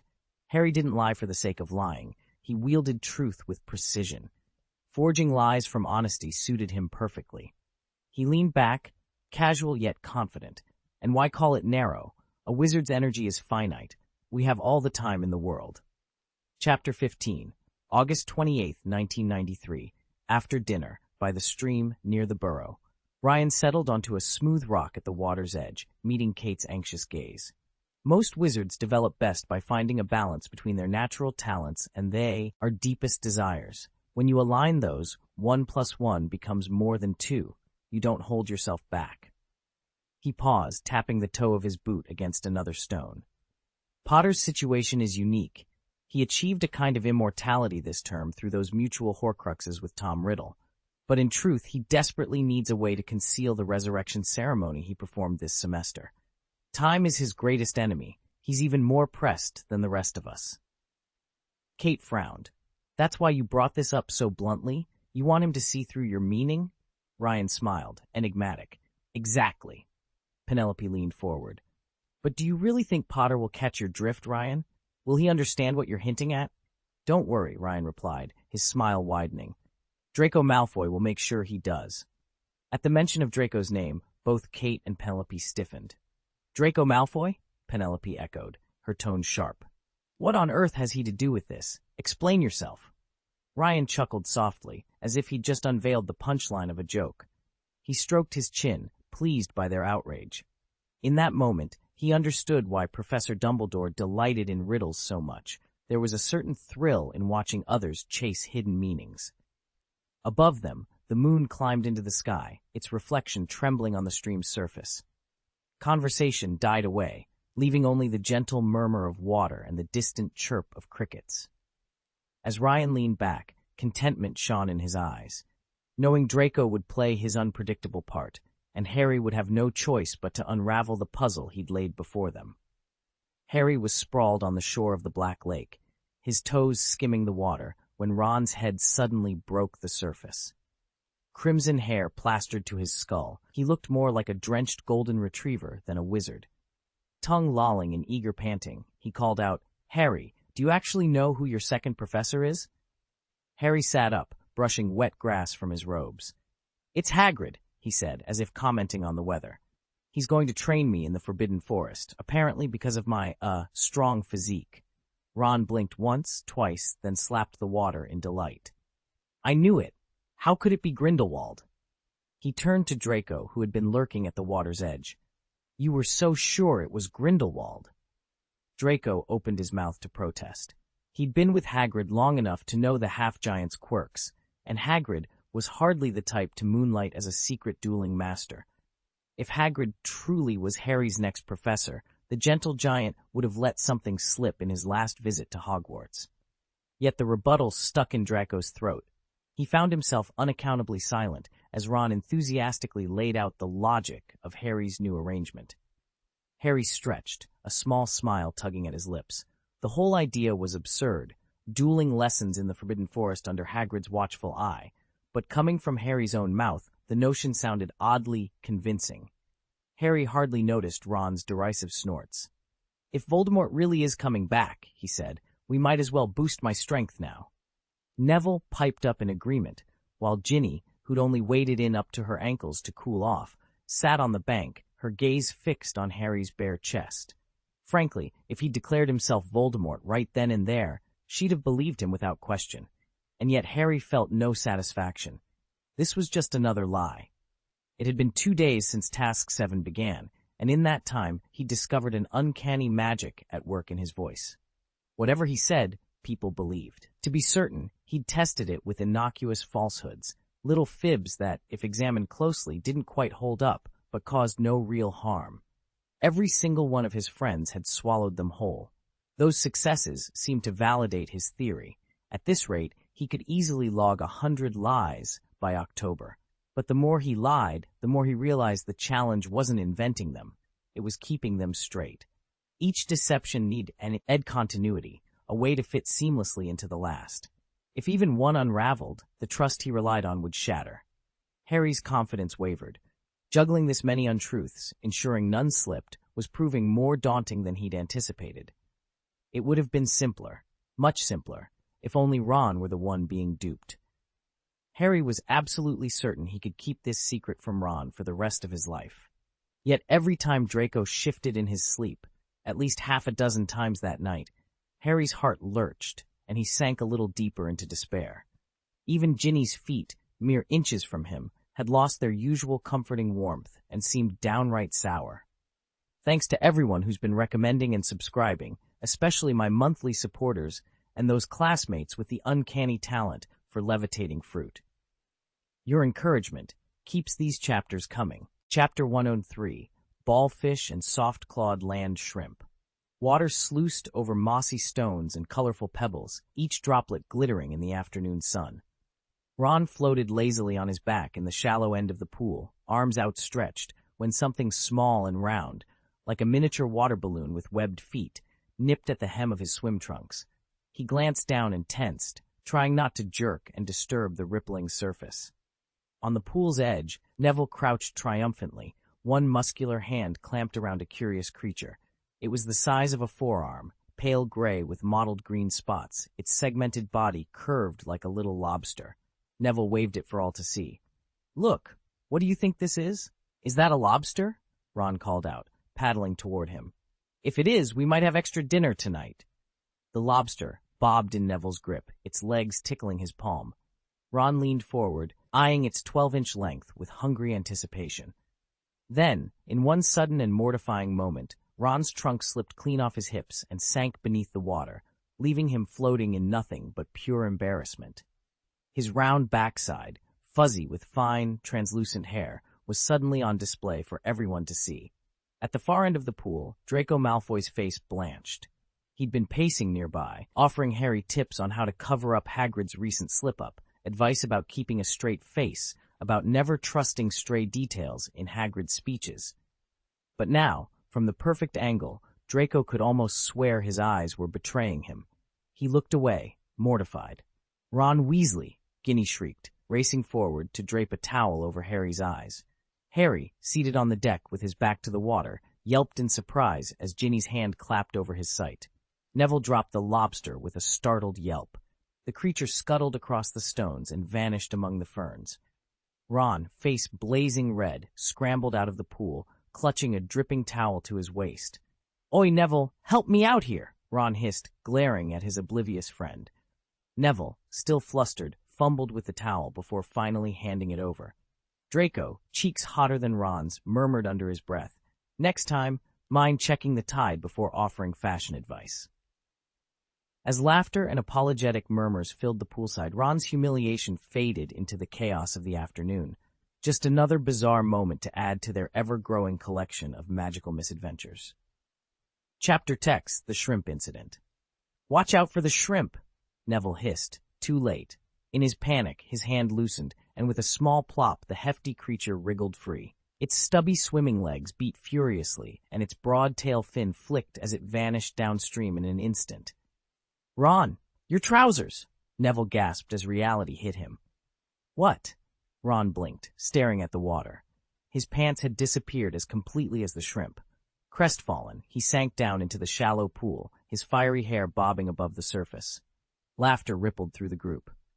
Ginny lowered her hand from Harry's eyes to peek at her brother's predicament, and even Harry, who had been brooding moments before, couldn't suppress a grin. "That isn't a lobster," Harry said, stepping forward. "It's called a soft-clawed land shrimp, a magical creature prized for its tail in potion-making. But beware, its bite brings nothing but misfortune for a week." Ron's eyes lit up at the word edible. "Did anyone catch it? Can you eat it?" he asked eagerly, momentarily forgetting his missing pants. Harry couldn't help but wince at Ron's disappointment. Growing up around these woods, Ron had never seen the strange, lobster-like creatures scuttling in the shallows. "Don't even think about eating them," Harry warned with a grin. "They look like tiny lobsters, but they're actually soft-clawed land shrimp. Polyfish. Anyone who swallows one ends up running a high fever and covered in a green rash. They usually live by the seaside, Ilfracombe, Devon, if you want to know, and I'll bet your relatives brought a you back when Ginny and I got engaged. But trust me, Ron, keep your hands and your stomach well away." Ron's face fell into that lovable, mournful expression of his, like a golden retriever who's just been told there's no dinner. Harry had to suppress a chuckle. Ginny, however, couldn't bear to watch her brother sulk. She raised her wand and tapped the waistband of Ron's swamped, mud-splattered trousers. "Reparo," she commanded, and the torn fabric stitched itself back together. "Thanks," Ron began, but before he could pull the pants back on, they slipped free of his legs. The mended trousers gathered themselves, rose into the air, and skimmed across the water toward him like a speeding skiff. Ron jumped back, clutching at thin air. "My feet! What's happening to my feet?" Ginny knelt beside him and peered down. "Polyfish effect," she said matter-of-factly. "What else could it be?" As Ron stared in horror, his toes began to fuse, scales creeping up his insteps and transforming his feet into webbed, fish-like paddles. He let out a yelp that echoed through the trees. Ginny exchanged a worried glance with Harry. "I'd say we've got a proper fish boy on our hands." "They're not dangerous," Luna assured them, "though they do like to nibble at your feet and clothes." "Really not dangerous?" Ron asked, splashing water to ward off another tiny nip at his heel. He eyed the little creatures warily. Luna shrugged. "Their bites only itch a bit at worst. Luna and I captured loads of them last year. Who told you you didn't like paddling around here?" Ginny rolled her eyes at her brother's hesitation. Emboldened, Ron let out a relieved sigh, tugged on his trousers, and clambered up onto a flat rock. "All set," he announced. "I just need to go over the samples with Harry." Draco caught Ron's words with a scowl directed at Harry. "Where did he come from anyway?" he muttered. "This whole thing reeks of Hagrid, half-giant, naturally strong enough for hand-to-hand combat. I seem to recall him bragging about storming into the Forbidden Forest to tackle trolls, and even raising wolf cubs when he was a child. Odd, I know. Giants are meant to be fierce and destructive. And yet, after years of mentorship, Hagrid's become the gentle gamekeeper we all trust. I'll bet Dumbledore noticed that same shift in you, Harry. How you came back from your encounter changed. He wants Hagrid to teach you how to master your inner demon, your destructive urges, so you won't have to fiddle with those cursed puddings or storm into the mirror world to wreak havoc." Harry stared at them, his mouth agape. "What? How do you even—" "Malfoy, you bald monster, you promised you wouldn't tell anyone." Harry snapped at Draco. Draco shrugged, leaning back in his chair. "You're welcome, Potter. I only mentioned it to Ron. This is Ron. Reveal what? Harry's eyes darted between Draco and Ron. He caught Ginny and Neville exchanging guilty looks across the table. They all knew? Or had Ron simply pieced it together himself? Maybe during the pudding incident he was too focused to notice, but still. How did you find out? Harry demanded, his voice low. Ginny swallowed and met his gaze with an apologetic tilt of her head. I know, she said softly. She explained that the moment Harry returned from the mirror world, Ron had accidentally glimpsed fragments of his memory, saw how Harry's darker self had merged with him. Then, when Harry dashed back into that mirror realm to contain the damage, Ron remembered Draco's earlier theories. Everything clicked into place. Harry stared at her in silence. Almost reluctantly, he had to admit, Draco's analysis had been scarily accurate. Harry had indeed purged Voldemort's dark impulses by opening himself to Ginny and shattering the mirror world. The summary wasn't entirely wrong, but it was incomplete, a consequence of Ron's limited vantage point.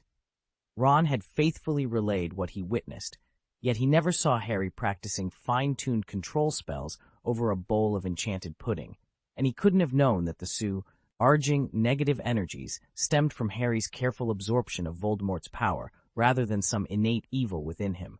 Suddenly, a spark of clarity ignited in Harry's mind. Was this a true lie? Every fact Ron recited was accurate, yet the gaps in his understanding led to entirely flawed conclusions. That was the key.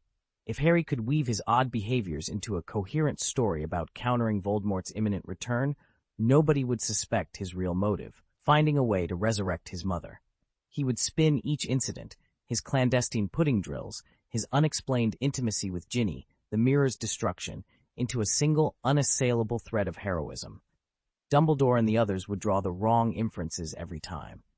Their oversights, born of limited experience and perception, would be neatly compensated by Harry's silver tongue. In the end, the true lie would become their truth, and his secret would remain his alone.